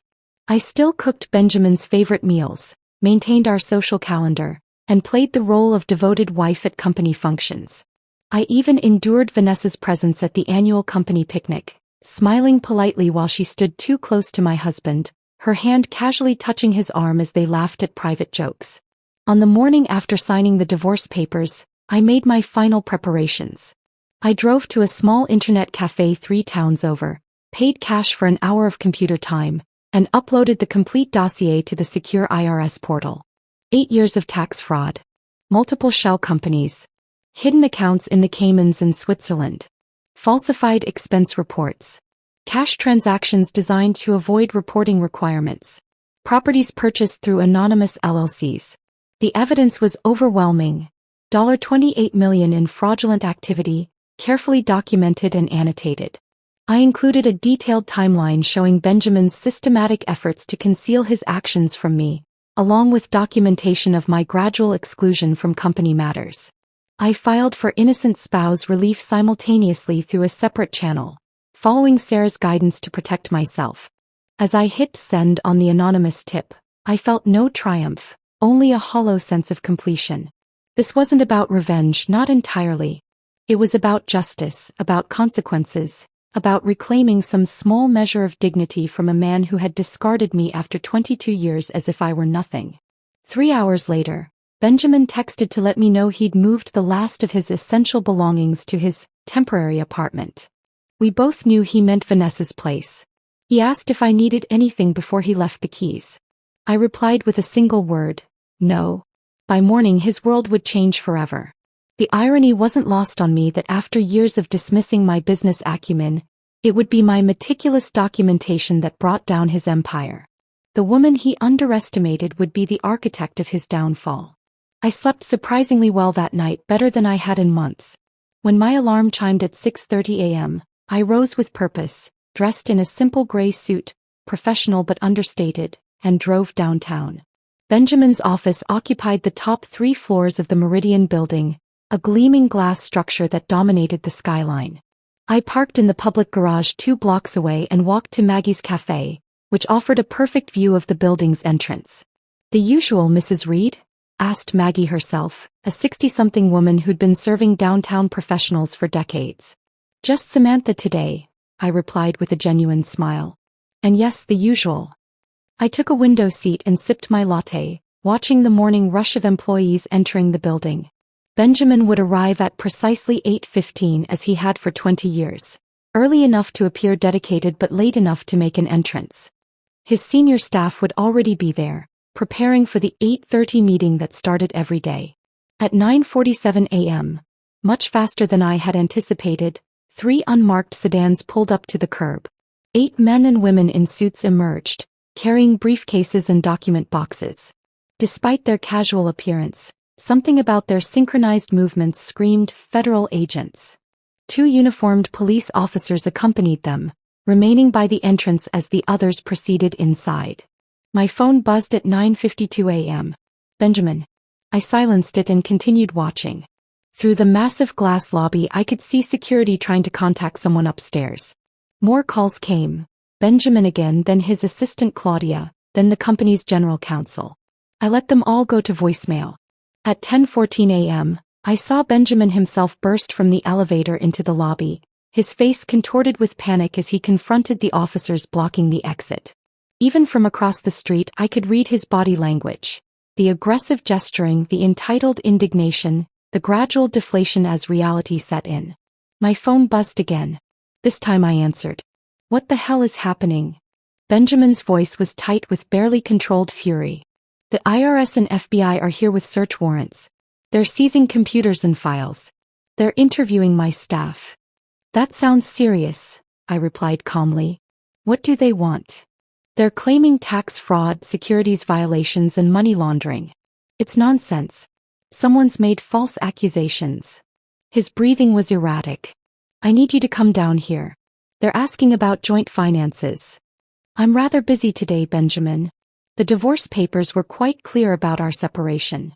This isn't about the divorce, he shouted, then immediately lowered his voice. Sam, please. I need you. 17 years of building this company. I can't lose everything. The desperation in his voice might have moved me once. Now it felt like delayed justice. I have an appointment at 11, I said truthfully. I'll see what I can do afterward. My appointment was indeed at 11, with Special Agent Carlos Rivera at the federal building 6 blocks away. After an informal call that morning confirming receipt of my whistleblower filing, he had requested an in-person meeting to discuss my innocent spouse relief claim. Rivera was younger than I expected, perhaps 40, with kind eyes that contrasted with his precise, methodical questioning. After establishing that our conversation was being recorded, he led me through my history with Benjamin Reed Enterprises. When did you first become suspicious of financial irregularities, Mrs. Reed? I described my gradual exclusion from company matters, the lifestyle that exceeded our reported income, the strange calls and hidden documents. And why didn't you report these suspicions earlier? This was the critical question. The one that would determine whether I was an innocent spouse or a complicit partner. I had suspicions, not evidence, I explained. Benjamin told me the business was too complex for me to understand. After years of hearing that, I began to believe it. I showed Rivera the journal documenting specific instances when Benjamin refused to discuss finances, the email exchanges where he deflected my questions, the separate accounts to which I had no access. You have a business degree, Rivera noted. You helped start the company. Yes, but Benjamin systematically pushed me out once we could afford employees. He controlled all financial information. When we filed taxes, he presented me with signature pages, not complete returns. By the end of our 2-hour interview, Rivera seemed satisfied with my cooperation, though he maintained professional neutrality about my innocent spouse claim. We'll need to speak again, he said as we concluded. In the meantime, please don't discuss this investigation with anyone, especially your husband. As I left the federal building, my phone showed 27 missed calls from Benjamin, along with dozens of text messages ranging from pleading to threatening. I scrolled through them while sitting in my car. Please call me immediately. This is a misunderstanding I can explain. I need you to tell them you handled the household accounts. If they freeze our assets, we'll both have nothing. I swear I'll make this divorce hell if you don't help me. The final message, sent just 15 minutes earlier, chilled me. You did this, didn't you? This is your revenge. I didn't respond to any of them. 2 days later, Rivera called to request another meeting. This time he wasn't alone. Special Agent Diana Wong from the Securities and Exchange Commission joined us, along with an assistant U.S. attorney named Mark Daniels. Mrs. Reed, we've made some significant discoveries since we last spoke, Rivera began, his tone more formal with the others present. We believe you should be aware of them as they may impact your financial situation. Wong opened a folder. We've determined that Vanessa Clark wasn't just involved romantically with your husband. She appears to have been an active participant in manipulating financial records. They showed me emails between Benjamin and Vanessa discussing creative accounting solutions, dating back 3 years. Almost from the moment she joined the company. In one particularly damning exchange, Benjamin instructed Vanessa to make sure Sam never sees these accounts, with her reply promising complete discretion. Ms. Clark received substantial bonuses tied to the periods of most significant financial manipulation, Daniels added. She also received gifts, jewelry, a car, a down payment on her condo, that correlate with specific instances of fraudulent reporting. The betrayal shouldn't have hurt. I'd already discovered Benjamin's infidelity, already signed divorce papers, but something about seeing their conspiracy laid bare reopened wounds I thought had sealed. Then came the real shock. The most concerning discovery, Rivera continued, involves the employee pension fund. He explained that Benjamin had diverted approximately $4.3 million from the company's employee retirement accounts, replacing proper investments with essentially worthless shares in his shell companies. Dozens of loyal employees, people I knew, people who had attended our holiday parties and trusted Benjamin with their futures, would have discovered their retirement savings decimated when they needed them most. The company had a matching program, I whispered. People put their life savings in those accounts. Yes, Wong confirmed. And it appears these diversions began shortly after Ms. Clark took over benefits administration 3 years ago. The enormity of Benjamin's betrayal finally hit me. Not just his betrayal of me but of everyone who had trusted him. Loyal employees who had worked nights and weekends to help build his dream. Clients who had put faith in his financial guidance. My parents who had invested their retirement funds in his first venture. To my embarrassment, I broke down sobbing in front of the 3 federal officers. Not delicate tears, but ugly, racking sobs that came from somewhere deep and wounded. "I'm sorry," I managed between gasps. I knew he was defrauding the government, but I never imagined he would steal from his own employees. Agent Wong silently pushed a box of tissues toward me while Rivera poured a glass of water. They waited patiently as I struggled to regain composure. "Mrs. Reed," Daniel said gently when I had calmed, "your cooperation and documentation have been invaluable. Based on everything we've seen, I'll be supporting your innocent spouse relief claim." As I drove home that evening, Benjamin called again. This time I answered. "They're saying I stole from the pension fund," he said without preamble, his voice hollow. "They're freezing everything. They took my passport." I remained silent, letting the gravity of his situation sink in. "Did you know?" he finally asked. "About the whistleblower?" "Goodbye, Benjamin," I said quietly and ended the call. Justice I was discovering didn't feel like triumph. It felt like mourning, for the man I thought I had married, for the years I had lost, and for the innocents caught in the crossfire of his greed. The weeks following Benjamin's arrest passed in a blur of legal meetings and paperwork. My innocent spouse relief claim moved forward with surprising efficiency, bolstered by Agent Rivera's support and the mountain of evidence I'd provided. The IRS and SEC had frozen most of our joint assets, but my attorney secured an emergency living expenses allowance that gave me breathing room to plan my next steps. I left our sprawling suburban home without regret, taking only personal belongings and family heirlooms. The designer furniture, the artwork selected to impress Benjamin's clients, the kitchen gadgets I'd never used. I left it all behind, shedding the trappings of a life that had slowly suffocated me. My temporary residence was a modest hotel suite downtown, paid for with the small emergency fund I'd established during those months of preparation. Each morning I walked to a nearby cafe, ordered coffee, and made lists of what I needed to do to rebuild my life at 53. On a particularly sunny Tuesday, I found myself staring at the contact information for Martin Weber, my former supervisor at Davis & Weber Accounting, where I'd worked before leaving to help Benjamin start his business. On impulse, I dialed the number, expecting to reach his assistant or perhaps learn he'd retired. "Weber speaking," came the familiar gruff voice. "Martin? It's Samantha Reed. Well, I'll be returning to Samantha Davis soon." "Sam." The surprise in his voice quickly turned to warmth. "I've been following the news about Reed Enterprises. Terrible business. Are you all right?" That simple question of genuine concern nearly undid me. For 22 years, Benjamin had asked how I was, only as a prelude to talking about himself. "I'm finding my way," I answered honestly. "Actually, I was wondering if you might have time for coffee? I could use some professional advice." We met the following day at his firm's offices. Martin had aged well, his hair now silver but his handshake still firm, his mind still sharp. He listened attentively as I outlined my situation, nodding occasionally but reserving judgment.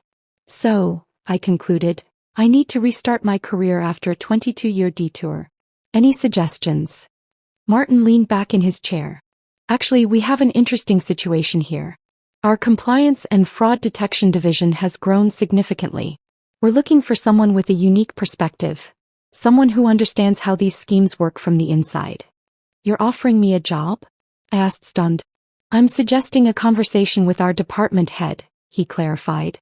"Your experience, both professional and personal, would be invaluable. Plus, You always had a gift for spotting irregularities in financial statements. 2 interviews later, I was employed again for the first time in over 2 decades, with my own office and a team that respected my insights. The irony wasn't lost on me. Benjamin's financial crimes had inadvertently revived the career I'd abandoned for him.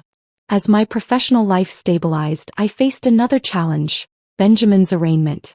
My attorney advised that my presence wasn't required, but after considerable reflection, I decided to attend. Not for revenge or satisfaction, but for the closure I needed to fully move forward. The federal courthouse was imposing, all marble and mahogany, designed to intimidate with its grandeur. I sat in the back row wearing a simple navy dress, no makeup, my wedding ring conspicuously absent. Benjamin entered with his attorney, his shoulders hunched in an ill-fitting suit that had once been tailored to perfection. Gone were the designer glasses and the confident swagger. He looked older, diminished somehow, scanning the courtroom with nervous eyes. When he spotted me, he froze momentarily. Something passed across his face, not anger as I'd expected, but a profound sadness tinged with what appeared to be genuine regret. For the first time in years, he truly saw me, not as an extension of himself or a convenient support system, but as Samantha, a whole person he had gradually erased. He nodded slightly in acknowledgement. I returned the gesture but remained expressionless. We had nothing left to say to each other. The proceedings were brief and procedural. Benjamin pled not guilty to 17 federal charges, including tax evasion, wire fraud, and employee benefit plan theft. The judge denied bail given the severity of the charges and the flight risk. As they led Benjamin away, he glanced back at me one final time, a look that seemed to say both, "I'm sorry," and "How did we get here?" I left the courthouse feeling lighter, as if I'd set down a heavy burden I hadn't realized I was still carrying. 2 months later, I signed the lease on a downtown apartment, a corner unit on the 12th floor with floor-to-ceiling windows that bathed the space in natural light. It was less than a quarter the size of our former home but felt infinitely more comfortable. I furnished it simply with pieces I loved rather than items selected to impress others. My books, neglected for years while focusing on Benjamin's interests, once again filled shelves. My grandmother's quilt adorned my bed. My collection of beach glass, gathered from vacations Benjamin had always been too busy to enjoy with me, displayed in a bowl by the window. The letter from the IRS arrived 6 months after Benjamin's arrest. By then he had accepted a plea deal, admitting to reduced charges in exchange for cooperation against others involved in related schemes. Vanessa had also struck a deal, turning evidence against Benjamin to minimize her own sentence. I opened the envelope with steady hands.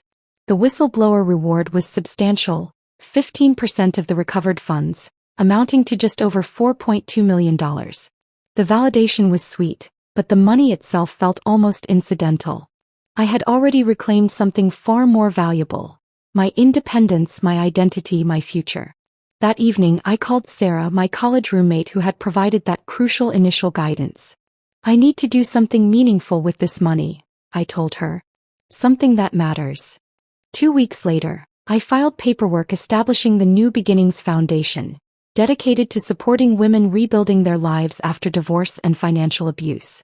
The foundation would provide emergency grants, legal assistance, career counseling, and financial literacy education.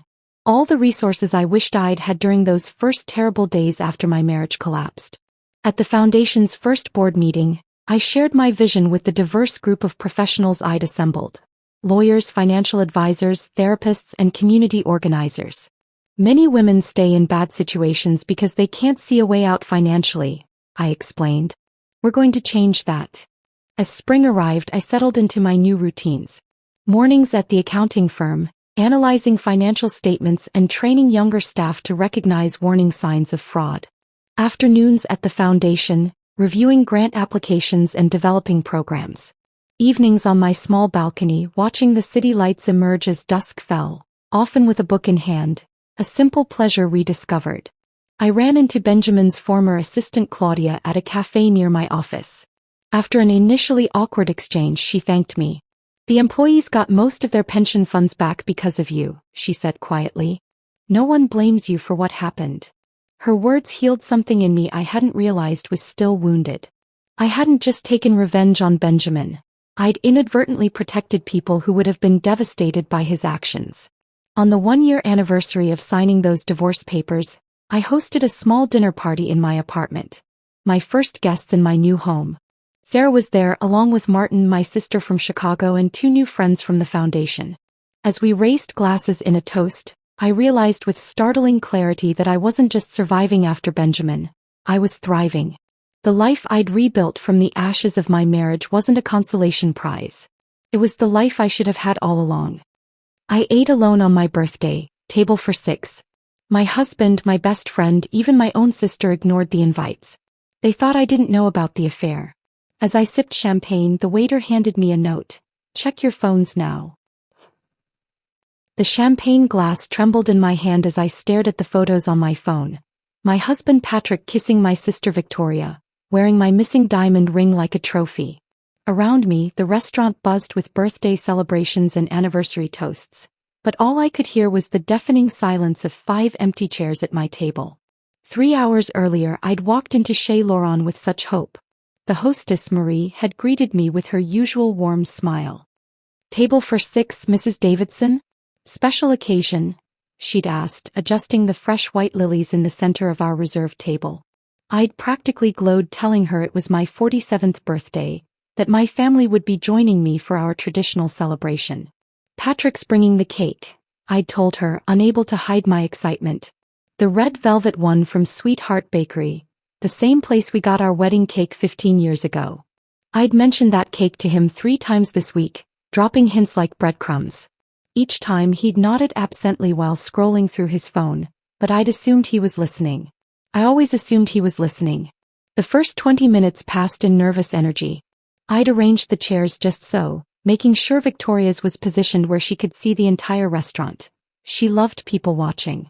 Elizabeth's chair faced the window because she enjoyed the street view. Even Ethan and Haley's spots were chosen carefully, close enough to hear Patrick's stories but far enough from the kitchen to avoid the bustle that made Haley anxious. Marie had brought bread baskets and filled water glasses, her movements becoming more hesitant with each pass. By the 3rd refill, she'd started avoiding my eyes. I understood. The pity was written across her face in careful, professional lines. My phone buzzed constantly those first 30 minutes. I kept expecting Patrick's name to flash across the screen with apologies about traffic or a work emergency that would make him 15 minutes late. Instead, it was spam calls and promotional text.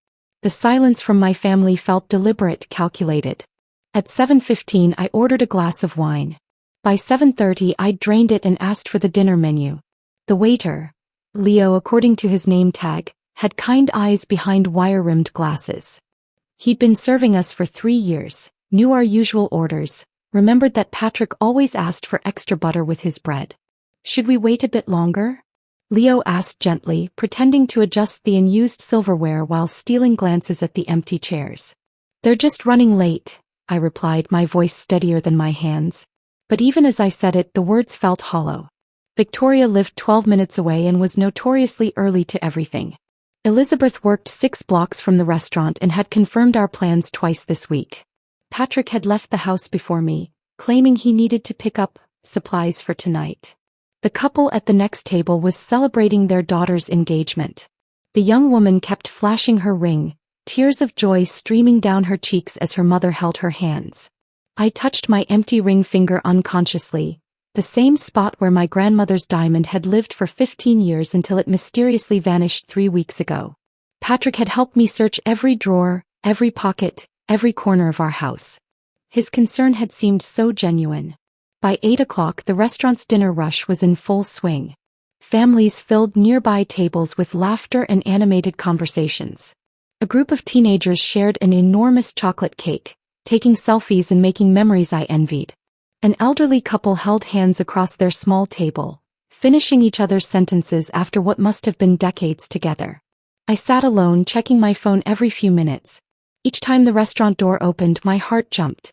Each time it wasn't someone I knew, a little more hope died. The empty chairs around me felt like accusations, evidence of relationships I'd apparently misunderstood, love I'd apparently imagined. Leo brought the appetizer I'd ordered, Victoria's favorite calamari, and gently suggested I might want to call my family. My fingers trembled as I dialed Patrick's number. It went straight to voicemail. Victoria's phone did the same. Elizabeth's rang once before cutting off as if she'd deliberately declined the call. That's when the real panic set in. This wasn't about traffic or work emergencies or forgotten plans. Something was very, very wrong. My hands shook as I scrolled through my contacts to find Ethan and Haley's number. If anyone would tell me the truth, it would be my in-laws. They'd never missed a family gathering in the 15 years I'd known them. When Patrick had proposed, Ethan had cried. When we'd struggled with infertility, Haley had held me through every disappointment. The phone rang 3 times before Haley answered. "Natalie, sweetie, how are you feeling?" I'm at the restaurant," I said, confused. "For my birthday dinner. Where are you and Ethan?" Silence stretched across the line. Finally, Haley's voice returned, smaller and uncertain. "We didn't know there was a dinner, honey. Patrick said you'd canceled because you weren't feeling well. He said you needed space from everyone right now." The restaurant seemed to tilt around me. Conversations at nearby tables became background noise like television static. The wine in my glass suddenly tasted bitter, and the smell of garlic from the kitchen made my stomach clench. "He said I canceled?" My voice sounded foreign to my own ears. "Yesterday morning," Haley continued, her tone growing more concerned with each word. "He called us both. Said you were having a rough patch and didn't want company. Ethan wanted to check on you anyway, but Patrick insisted you needed time alone." Patrick had lied to them. Patrick, who'd never missed a chance to have his parents over for dinner, who called them twice a week religiously, who'd built his entire identity around being the perfect son. He deliberately excluded them from my birthday. The question that had been lurking in the shadows of my mind for months stepped into the light. What else had he lied about? Leo appeared beside my table as if summoned by my distress. Without speaking, he placed a fresh glass of champagne next to my untouched dinner and a small, folded piece of paper beside it. His eyes met mine with an intensity that made my breath catch. "It's time, Mrs. Davidson," he said quietly, his voice carrying a weight that made me understand this wasn't about dinner service or restaurant protocol. My fingers fumbled with the paper, unfolding it slowly as if it might contain an explosive. The handwriting was careful, deliberate. "Check your phones now." I looked up at Leo, but he'd already stepped away, giving me privacy for whatever was about to unfold. Around me, the restaurant continued its evening rhythm. Clinking glasses, murmured conversations, the soft jazz playing overhead. But I felt isolated in this moment, suspended between my old life and whatever truth was waiting on my phone. With trembling hands, I unlocked the screen. The photo gallery was open, displaying images I'd never seen before. My heart stopped, then began beating so hard I could feel it in my throat. Patrick and Victoria kissing in what looked like this very restaurant. Victoria's hand extended toward the camera, my grandmother's ring sparkling on her finger like a beacon of betrayal. The timestamp showed 2 days ago. Tuesday evening, the same night Victoria had called to confirm our birthday plans with that unusually bright voice. There were more photos. Patrick and Victoria entering a hotel. Patrick and Victoria at a jewelry store. The same store where we'd had my ring resized years ago. A receipt for a romantic dinner for 2, charged to the credit card I rarely checked. But it was the final image that shattered whatever remained of my composure. A screenshot of text messages between Patrick and Victoria, planning their evening together while I sat at home, worried about my lost ring and excited about my birthday celebration. "She's so gullible," Victoria had written. "Still thinks she lost her ring. This is almost too easy." Patrick's response made my blood freeze. "Let her have her little birthday dinner. She'll sit there alone and finally understand what she means to everyone." They'd planned this. Not just the affair but the cruelty of this moment. They'd wanted me to sit here, surrounded by empty chairs, realizing that the people I loved most had chosen to hurt me in the most devastating way possible. But as I sat there, staring at the evidence of their betrayal, something unexpected happened. The tears I'd been fighting back dried up. The shaking in my hands stopped. The woman who'd spent months making excuses for suspicious behavior, who'd blamed herself for feeling paranoid, who'd convinced herself that love meant trusting even when trust felt foolish, that woman was gone. In her place sat someone I hadn't been in years. A woman who knew exactly what she was worth and what she deserved. They thought I was weak, predictable, the type to cry and forgive and pretend none of this had happened. They'd forgotten who I was before I became their wife, their sister, their convenient target. They were about to remember. I looked up from my phone, searching for Leo among the bustling restaurant staff. He was polishing wine glasses behind the bar, his movements methodical and calm, as if he hadn't just delivered evidence that would destroy my marriage. When our eyes met across the dining room, he gave the slightest nod. Not sympathy, not pity, just acknowledgement of a job completed. The story of how Leo became my unlikely ally began 8 days ago, though the seeds were planted months earlier. I'd started noticing things, small inconsistencies that individually meant nothing but together formed a pattern I couldn't ignore. Patrick's phone face down during dinner. Victoria declining my calls, then texting hours later with elaborate excuses. The way conversations stopped when I walked into rooms, replaced by overly bright smiles and sudden topic changes. Last Tuesday afternoon I'd been running errands downtown when I decided to stop by Chez Laurent. Not for lunch but because I needed to see Leo. He'd become more than just our waiter over the years. He was a fixture in our family celebrations, someone who remembered anniversaries and asked about promotions and noticed when someone was missing from our usual group. I'd found him setting up tables for the evening service, his precise movements creating perfect place settings with military efficiency. The restaurant was nearly empty in that quiet space between lunch and dinner, sunlight streaming through tall windows and catching dust motes in golden beams. "Mrs. Davidson," he'd said, looking up with genuine surprise. "No reservation today?" "Leo, I need to ask you something," I'd begun, my voice barely above a whisper. The words felt ridiculous as I prepared to speak them, like something from a spy novel rather than my ordinary life. "Have you seen Patrick here recently?" "Without me." His hands had stilled on the silverware. In that pause I saw the answer before he spoke. "Mrs. Davidson, Please," I'd interrupted. "I know how this sounds. I know I probably seem paranoid or jealous or unstable. But I need to know." Leo had set down the forks he'd been arranging and looked at me directly. Really looked, in a way that made me understand he'd been watching, noticing, putting pieces together just as I had. "Last week," he'd said carefully. "Thursday evening. He was here with your sister." The confirmation hit me like cold water even though I'd been expecting it. Were they? Did they seem? "They weren't acting like siblings-in-law," Leo had said gently. "I've served enough couples to know the difference between family dinner and something else." I'd closed my eyes, feeling the restaurant spin slightly around me. When I opened them, Leo was still watching me with those kind, intelligent eyes that had served our family for years. "I need proof," I'd whispered. "I know that makes me sound calculating, but I need to be sure. I need evidence."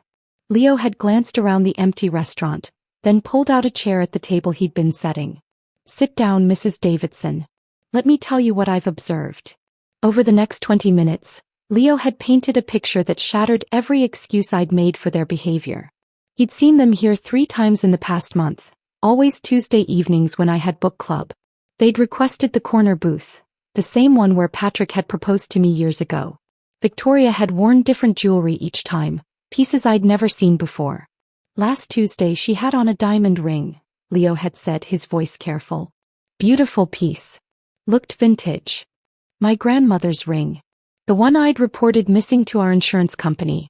I can't just spy on customers," Leo had continued, "but if they happen to come in again and if I happen to be in the right place at the right time."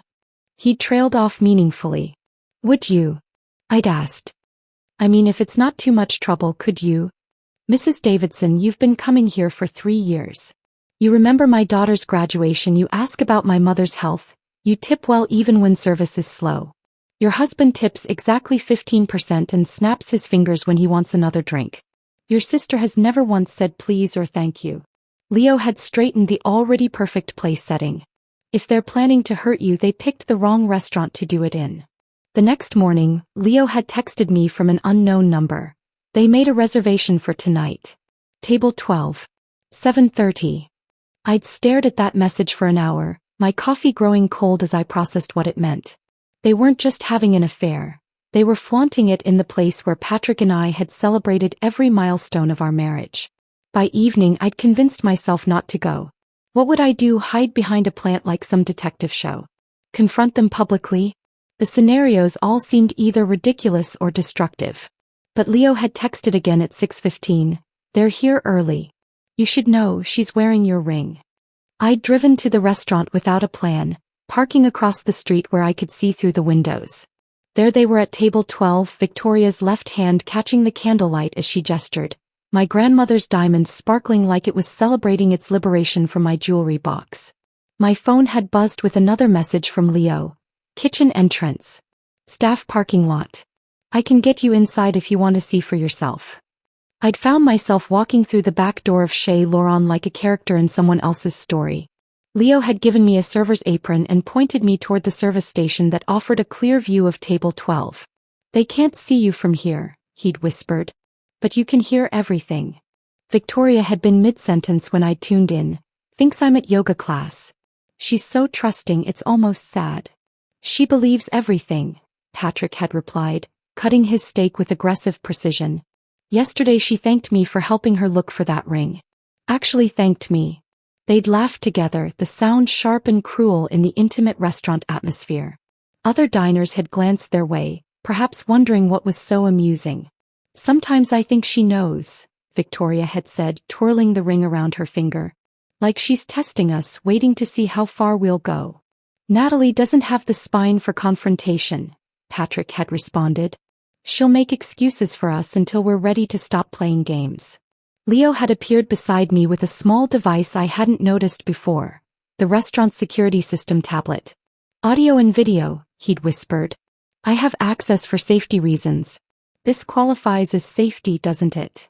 I'd nodded, unable to speak as I watched my husband feed my sister bites of dessert with the same fork he'd used to feed me cake on our wedding day. The recordings had captured everything. Their plans to use my credit card for a weekend trip, their discussion of which friends they'd tell first when they came clean, their casual cruelty about my supposed naivety. Leo had transferred all of it to a secure folder on my phone, along with photos taken from multiple angles and timestamps that proved this wasn't their first romantic dinner. The hotel reservation is under your name, Leo had said as we'd watched them prepare to leave. I heard them discussing it. Same card you have on file here. The betrayal had layers I was still discovering. Not only were they having an affair, but they were financing it with my money and laughing about my stupidity while wearing my jewelry. As Patrick and Victoria had left the restaurant that night, Leo had handed me a small envelope. Inside was a receipt for their dinner, charged to the card I'd given them years ago for family emergencies, and a note in his careful handwriting. You deserve better than people who celebrate hurting you. Now, sitting at my birthday table with the evidence burning in my phone, I understood why Leo had looked so determined when he'd placed that champagne glass beside my plate. He hadn't just gathered proof of their affair, he'd documented their plan to humiliate me tonight, their expectation that I'd sit here alone while they celebrated elsewhere. I caught Leo's attention and mouthed thank you across the dining room. He'd given me more than evidence.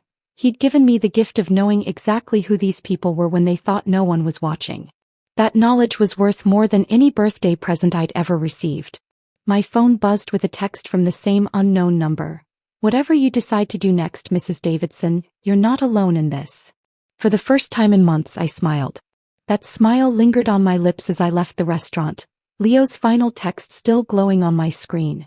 The cool evening air hit my face as I stepped onto the sidewalk, and for the first time in months I felt like I could breathe properly. The weight of uncertainty had lifted, replaced by something sharper, cleaner, absolute clarity. I sat in my car in the restaurant parking lot, key in the ignition but engine silent. The digital clock on the dashboard read 9:47 p.m. My birthday was almost over, but the real celebration was just beginning. I scrolled through the evidence Leo had transferred to my phone, 23 photos for audio recordings, and a paper trail of financial betrayal that painted a picture so complete it could hang in a gallery titled, How to Destroy a Marriage in 3 Easy Steps. The most damning recording was only 47 seconds long. Patrick's voice, casual and confident. She'll never check the credit card statements. I handle all the finances. She doesn't even know how to log into our banking app. Victoria's laughter in response was like breaking glass. They were wrong about that too. I pulled up our joint banking account on my phone, the app Patrick thought I didn't know existed. 3 months of suspicious charges stared back at me. Romantic dinners at restaurants I'd never been to, hotel stays during my work conferences, even a jewelry store purchase dated the day after I'd reported my ring missing. They'd been so confident in my ignorance that they hadn't even tried to hide it. My fingers moved across the phone screen with surgical precision. First, a group text to all three of them, "Hope your night was worth it." I watched the message deliver, then almost immediately, 3 dots appeared under Patrick's name. Then Victoria's. Then Elizabeth's. All typing frantically, probably crafting elaborate lies or desperate apologies. I turned the phone off before any of their messages could arrive. The drive home took 12 minutes through quiet suburban streets lined with houses where other families were probably settling in for the evening. Children being tucked into bed, couples sharing nighttime conversations, grandparents calling to say goodnight. Normal families with normal problems and normal love. I'd forgotten what normal looked like. Our house sat dark except for the porch light Patrick had installed last year for my safety. Even his thoughtful gestures felt tainted now. Had he been genuinely concerned about my well-being, or was it guilt manifesting as overprotection? Inside, I bypassed my cell phone charging station and went straight to the landline in the kitchen. The old-fashioned phone Patrick always complained about but I'd insisted on keeping. What if there's an emergency and the cell towers are down? I'd argued. Tonight I was grateful for my paranoia. Ethan answered on the second ring. "Natalie? Is everything all right? It's almost 10 o'clock. I need to talk to you and Haley. Are you both available?" "Of course, sweetheart. Let me get Haley. You sound upset." Haley's voice joined the line a moment later, breathless from hurrying to the phone. "What's wrong, honey? Patrick said you weren't feeling well today, that you'd canceled your birthday dinner because you were having one of your episodes." The word, episodes, hit me like a physical blow. "By episodes?" "He's been worried about you," Haley continued, her maternal concern evident even through the phone line. "Said you've been paranoid lately, imagining things, getting upset over nothing. He asked us to give you some space until you felt better." The manipulation was breathtaking in its scope. Patrick hadn't just been cheating, he'd been systematically undermining my credibility, painting me as unstable so that when the truth finally came out, everyone would question my version of events rather than his. "Haley, Ethan," I said, my voice steadier than it had been all day, "would you like to see why Patrick really canceled you tonight?" I spent the next few minutes walking them through the process of accessing the files Leo had sent me. The silence that followed was so complete I checked twice to make sure the call hadn't dropped. Ethan spoke first, his voice raw with a fury I'd never heard from my gentle father-in-law. "He gave Victoria my grandmother's ring? The one I specifically chose for your engagement because it had been in our family for 3 generations. That ring was meant to be passed down to your children," Haley whispered, her voice thick with tears. "It was supposed to stay in our family." "It will," I said quietly. "I'm getting it back." The next hour became a blur of revelations and reactions. I sent them carefully selected pieces of evidence, enough to prove the betrayal without overwhelming them with the cruelest details. The photos were clinical, the audio clips devastating, the financial records undeniable. 37 years I've been married to that boy's father," Haley said through tears that I could hear clearly through the phone. "I taught him how to treat a woman by watching Ethan treat me. How did we raise someone capable of this?" "You didn't raise this," I assured her. "Patrick made these choices as an adult. You gave him a foundation of love and respect. What he built on top of that was his decision." While we talked, I opened my laptop and logged into our family WhatsApp group. 32 members spanning 3 generations, from Patrick's 90-year-old grandmother to his youngest cousin's new baby. This group had shared wedding announcements, birth notifications and holiday photos for years. Tonight it would share something different. I selected the clearest photo from Leo's collection. Patrick and Victoria at their corner table, her left hand prominently displayed as he kissed her knuckles, my grandmother's ring catching the candlelight like a spotlight on their betrayal. The timestamp was clearly visible. Tuesday evening, 8:23 p.m. No caption. No explanation. Just truth, uploaded for everyone who'd ever trusted these people to see. My phone, still turned off and charging in the kitchen, began buzzing against the counter like an angry wasp. Even powered down, I could feel the digital chaos I'd unleashed. "The group chat is exploding," Ethan said, his voice mixing satisfaction with sadness. "Your cousin Maria just asked if that's really Victoria wearing your ring. What did you tell her?" "The truth. That we're as shocked as everyone else." Within minutes, my private messages began filling up on the laptop. Cousins who'd watched Victoria and me grow up together, family friends who'd attended both our weddings, distant relatives who'd only heard stories about the sisters-in-law who were closer than biological siblings. Elizabeth's message arrived at 11:34 p.m. Natalie, I need to explain. I had no idea about Patrick and Victoria. I swear on my mother's grave I didn't know about the affair. Patrick told me you were struggling with paranoia, that you'd been accusing him of cheating when he was completely innocent. He said you needed space from friends because you were convinced everyone was lying to you. I thought I was being supportive by staying away from your birthday dinner. Please call me. Please let me explain. I stared at her message for a long time, feeling something that wasn't quite forgiveness but wasn't hatred either. Elizabeth had been manipulated too, turned into an unwitting accomplice in my isolation. Patrick had played us all, using our love for each other as weapons against each other. But manipulation was still a choice. Elizabeth could have called me directly instead of taking Patrick's word. She could have trusted our 20-year friendship over his recent claims. She could have shown up anyway just to be sure. He didn't. The house felt different around me as I closed the laptop and finally turned my phone back on. 73 missed calls. 112 text messages. Voicemails that would probably take hours to get through.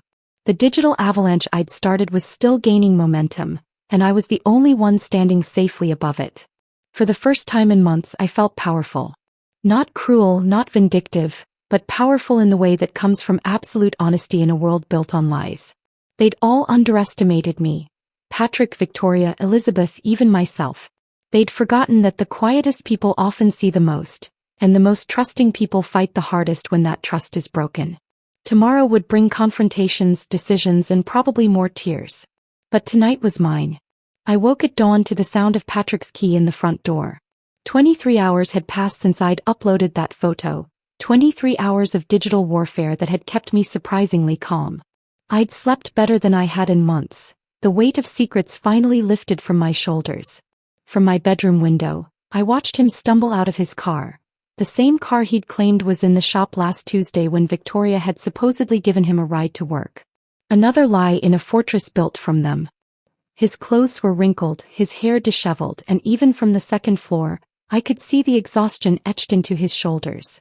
He'd spent the night somewhere, probably Victoria's apartment, trying to coordinate their damage control strategy. I almost felt sorry for them, scrambling to contain a disaster they'd created with their own arrogance. I made coffee and sat at the kitchen table, positioning myself with a clear view of the front door. The morning light streaming through our bay window felt different, cleaner somehow, as if the truth had scrubbed away years of accumulated grime. Patrick's whistling started before he even reached the kitchen, a tuneless melody that grated against my nerves. He walked in with exaggerated casualness, phone already in his hand, scrolling through what I assumed were desperate damage control messages. "Morning, Han," he said without looking up, his voice carrying that practiced lightness he used when he was lying. "Where were you last night?" I tried calling but it went straight to voicemail. The audacity was breathtaking. He was going to pretend none of it had happened, act like the previous evening's revelations were just a figment of everyone's imagination. I slid my phone across the kitchen island without a word. The photo gallery already opened to Leo's carefully documented evidence. Then I stood and walked away, counting each step with deliberate precision. 1, 2, 3. My grandmother's china cabinet, inherited through 3 generations of women who'd never had to question their husband's fidelity. 7, 8, 9. The refrigerator covered with our vacation photos, memories I now understood were mostly fiction. 12, 13, 14. By step 12 I heard his sharp intake of breath, a sound like air being sucked from a punctured tire. By step 15 his coffee mug hit the kitchen floor with a ceramic crash that seemed to echo through the house. "You invaded my privacy." The words exploded from him as he stumbled after me, my phone clutched in his trembling hands like evidence at a crime scene. His face had gone pale except for 2 bright spots of red on his cheeks. I laughed. The sound surprised me, rich, genuine laughter that I hadn't heard from myself in months. "Patrick, you invaded my life. You stole my ring, my credit card, my trust, and my sister. Privacy was forfeited the moment you decided to destroy our marriage with someone who's supposed to love me." He tried to hand my phone back with shaking fingers, as if returning it would somehow undo what he'd seen. Natalie, let me explain. This isn't what it looks like. Really? Because it looks like you and Victoria having a romantic dinner with my stolen ring while planning to use my credit card for a weekend getaway. I kept my voice conversational, almost pleasant. What exactly am I misunderstanding? His mouth opened and closed soundlessly. Patrick had always been quick with explanations, able to rationalize away suspicious behavior with elaborate stories that made me question my own perceptions.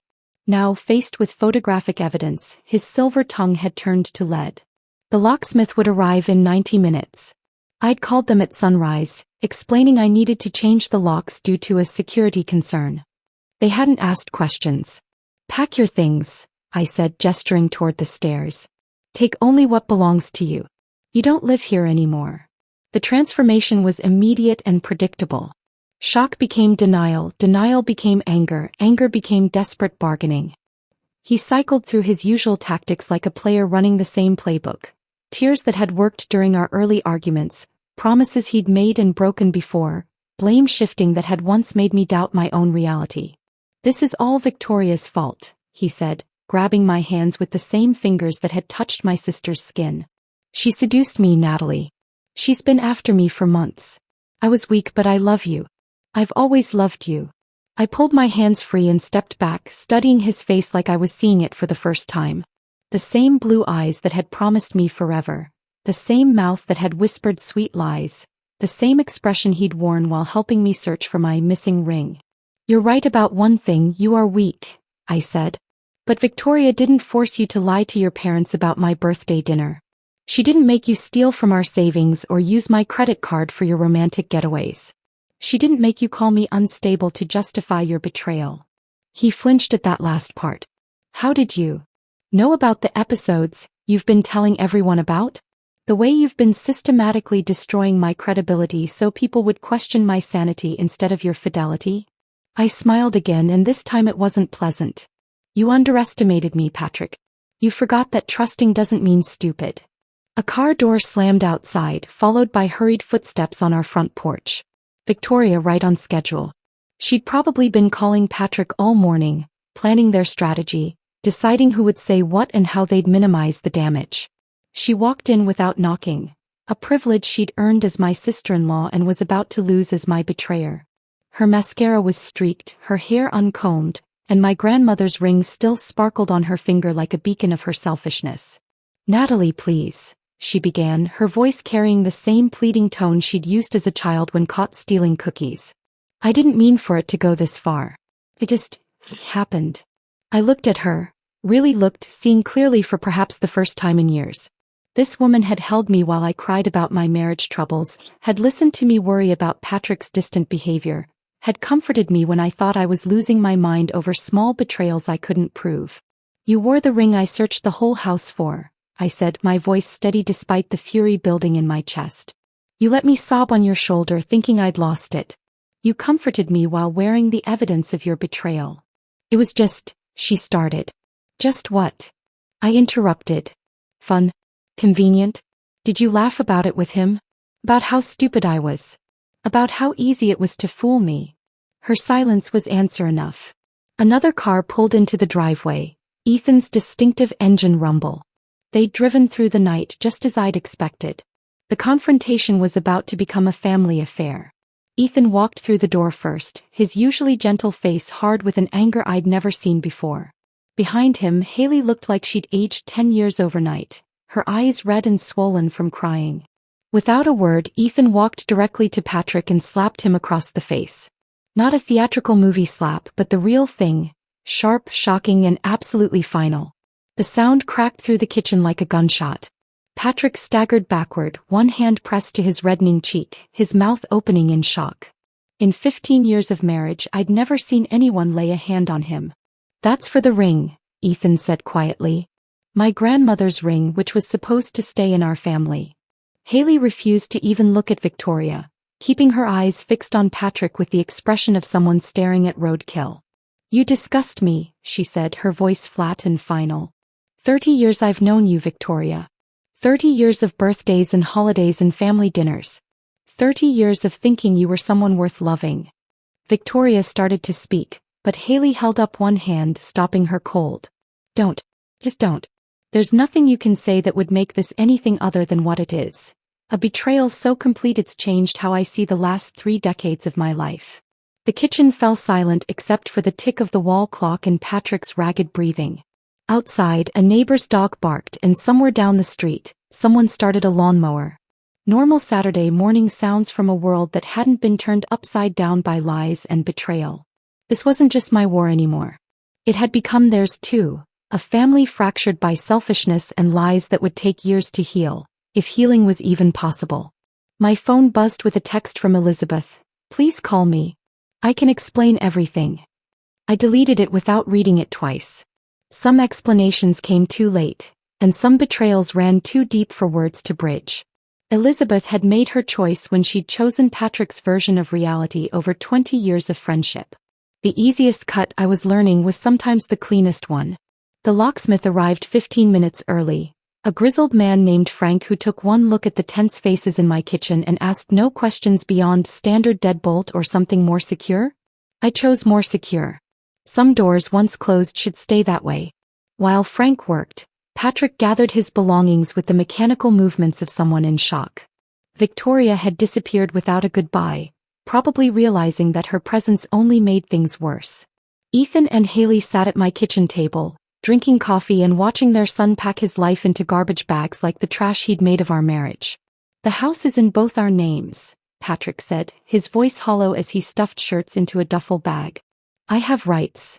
"You forfeited your rights when you started stealing from me," I replied, sorting through the mail that had accumulated over the past week. Bills, catalogs, and a letter from our insurance company about my ring claim.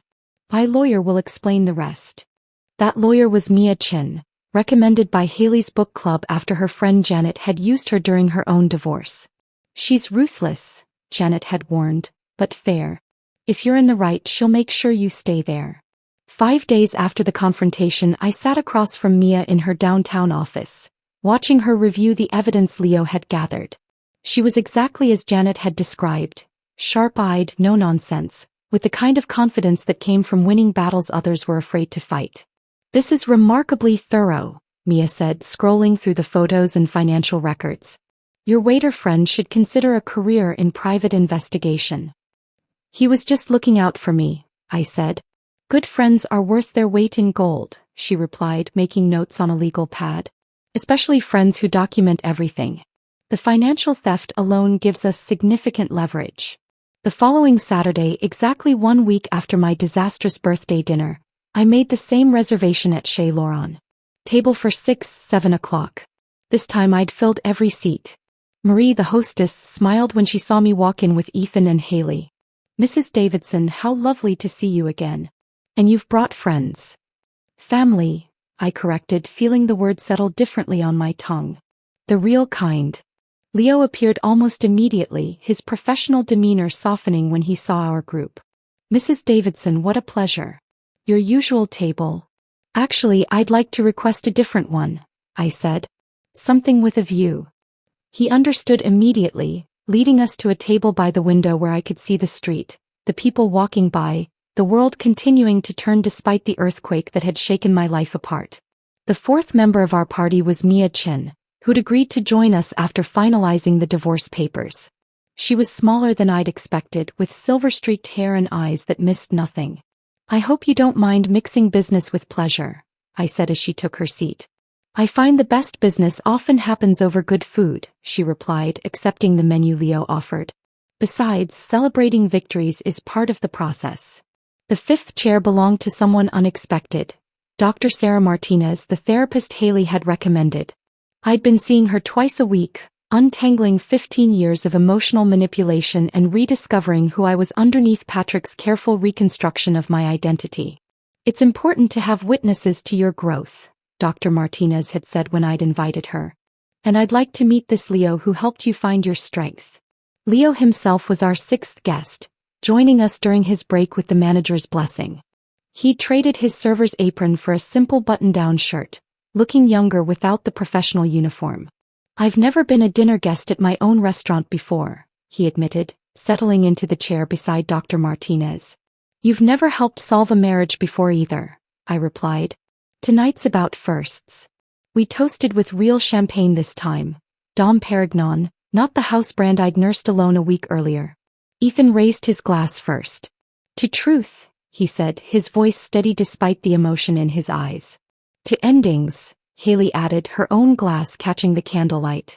To new beginnings, I finished, feeling the words resonate through my chest. Leo brought out a slice of birthday cake. Chocolate with fresh strawberries instead of the red velvet Patrick had never delivered. On the house, he said with a wink, setting it down with a single candle. Better late than never. As I blew out the candle, I made a wish I'd never thought to make before. For the strength to keep choosing myself every day for the rest of my life. The weeks that followed blurred together in a symphony of small victories and practical decisions. Patrick tried everything: guilt trips that fell on deaf ears, love letters that went straight to the trash, flowers delivered to my office that I donated to the local nursing home. He showed up at my favorite coffee shop, at the grocery store, at places he knew I'd be, always with the same desperate expression and rehearsed apologies. I made a mistake, he'd say, as if betrayal was something that happened accidentally, like spilling coffee or forgetting an anniversary. You made a choice, I'd reply, walking past him like he was a stranger asking for directions to somewhere I'd never been. I blocked his number, closed our joint accounts, and froze the credit cards. Each practical step felt like shedding old skin, revealing something stronger underneath. The woman who'd once apologized for existing was learning to take up space without asking permission. The confrontation with Victoria came 3 weeks later at the Whole Foods on 5th Street. I'd been shopping for dinner ingredients, finally learning to cook for one person instead of always preparing meals for two. She was in the produce section, looking thinner than I remembered, her usual confidence replaced by something that looked like fear. She saw me first, her face cycling through emotions I couldn't read. When our eyes met across the Apple display, I walked directly toward her, my hand extended. "I ring," I said simply. She looked around as if hoping someone would rescue her from the conversation. The produce section continued its Saturday afternoon bustle around us. Families picking vegetables, couples debating dinner plans, children begging for candy. Normal people living normal lives. "Natalie, The ring, Victoria." She slipped it off without another word, her face red with shame and anger. The diamond felt heavier than I remembered, weighed down by the lies it had participated in. I walked straight from the grocery store to Pawn King on Madison Avenue, where a thin man with kind eyes offered me more than I'd expected. "Gilt jewelry always sells for less than love jewelry," he said with a knowing smile, "but this piece has good bones. Someone will treasure it properly." I used the money for legal fees and a weekend getaway to Napa with Ethan and Haley, my real family, the ones who'd never lied to protect a lie. We stayed at a bed and breakfast run by a woman who'd been divorced twice and married 3 times. "The third time's the charm," she told me over breakfast, "but the first time being alone is magic." Victoria moved out of state within the month, according to the family gossip network that had become my unlikely intelligence service. Haley told me she didn't even attend her own goodbye dinner. The few friends she had left were too disgusted to show up. "Let her eat alone," Haley said with grim satisfaction. "Now she knows how it feels." But I felt no satisfaction in Victoria's isolation, no pleasure in her pain. I'd turned my own pain into something more valuable. Peace, clarity, and the hard-won knowledge that I could survive anything as long as I didn't have to survive it while pretending it wasn't happening. I didn't scream or break dishes or slash tires. I didn't need dramatic gestures or public scenes. I just showed them exactly who they were, and in doing so discovered who I could be without them. That discovery was worth more than any marriage I'd lost.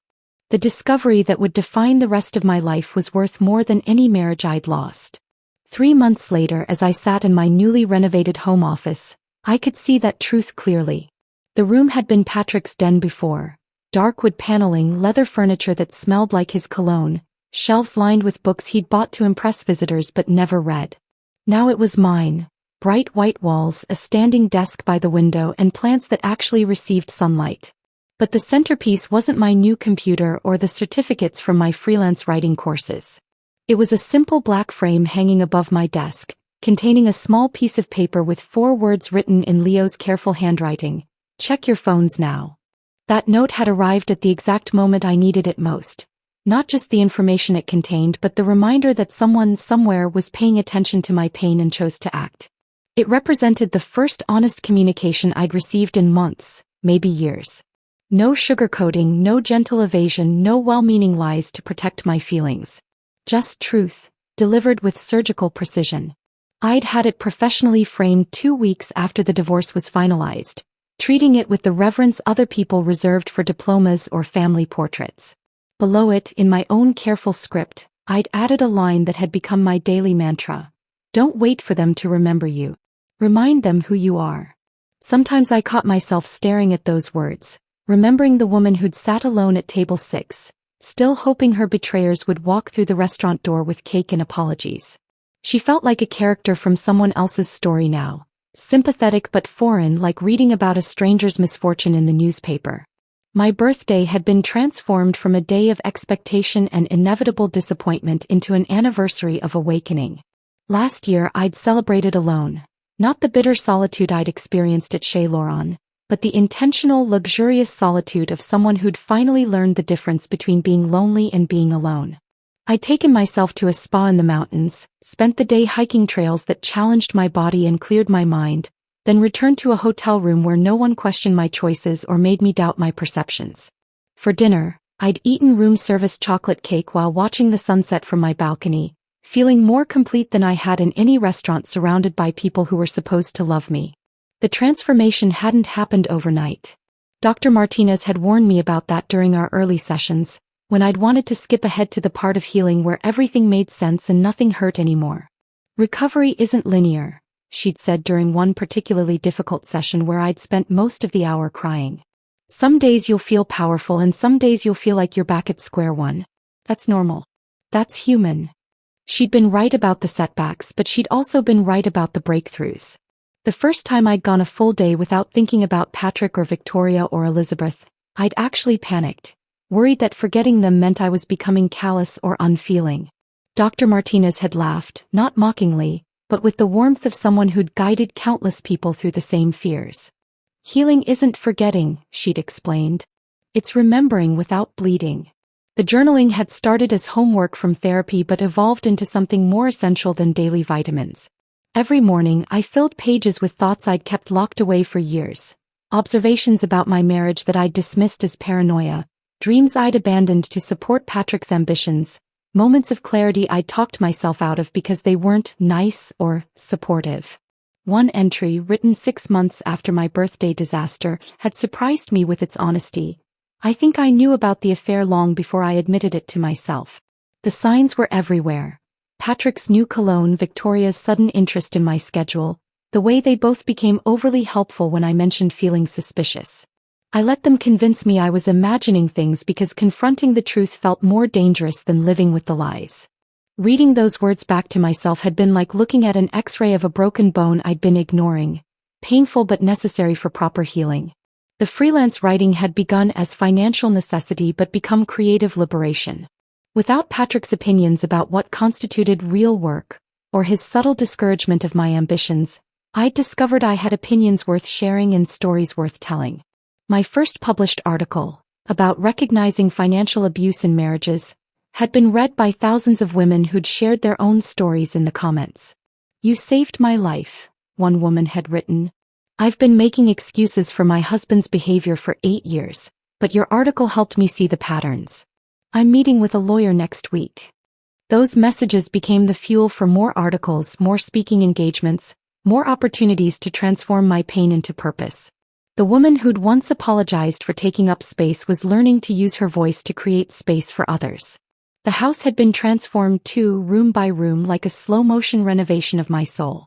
Patrick's golf trophies in the living room became bookshelves lined with novels I'd wanted to read but never found time for. His man cave became my office. The master bedroom was repainted from the beige he'd preferred to the soft blue that made me feel calm. The kitchen, where I'd prepared thousands of meals for a man who'd criticized my cooking while stealing my money, became my favorite room. I'd learned to cook for one person, not because I was alone but because I was whole. Friends visited now, real friends who asked about my dreams instead of updating me on their husbands' achievements. Colleagues stopped by to collaborate on projects that excited me. Ethan and Haley came for dinner every Sunday, filling the house with laughter that felt genuine instead of performed. The woman who'd once sobbed into her salad at table 6 truly didn't live here anymore. In her place was someone stronger, clearer, unafraid of empty chairs or silent phones. Someone who understood that the opposite of loneliness wasn't being surrounded by people. It was being surrounded by people who saw her clearly and chose to stay. Patrick still texted occasionally from blocked numbers, usually late at night when alcohol made him sentimental about what he'd lost. The messages always followed the same pattern: regret, promises, blame for everyone except himself. I deleted them unread, not out of anger but out of indifference. His words had lost their power to hurt me the moment I stopped believing they contained any truth worth considering. Victoria had sent a Christmas card last year with no return address, as if anonymity could somehow resurrect a relationship she'd murdered with her own hands. I'd used it to start the first fire in my new fireplace, watching her forced cheer curl into ash while I sipped hot chocolate and planned my New Year's resolutions. Elizabeth appeared in my social media suggestions sometimes, Facebook's algorithm still trying to reconnect relationships that were better left disconnected. I scrolled past without curiosity or anger, the way I'd scroll past an advertisement for something I'd already decided I didn't need. They'd lost the best thing they'd ever had.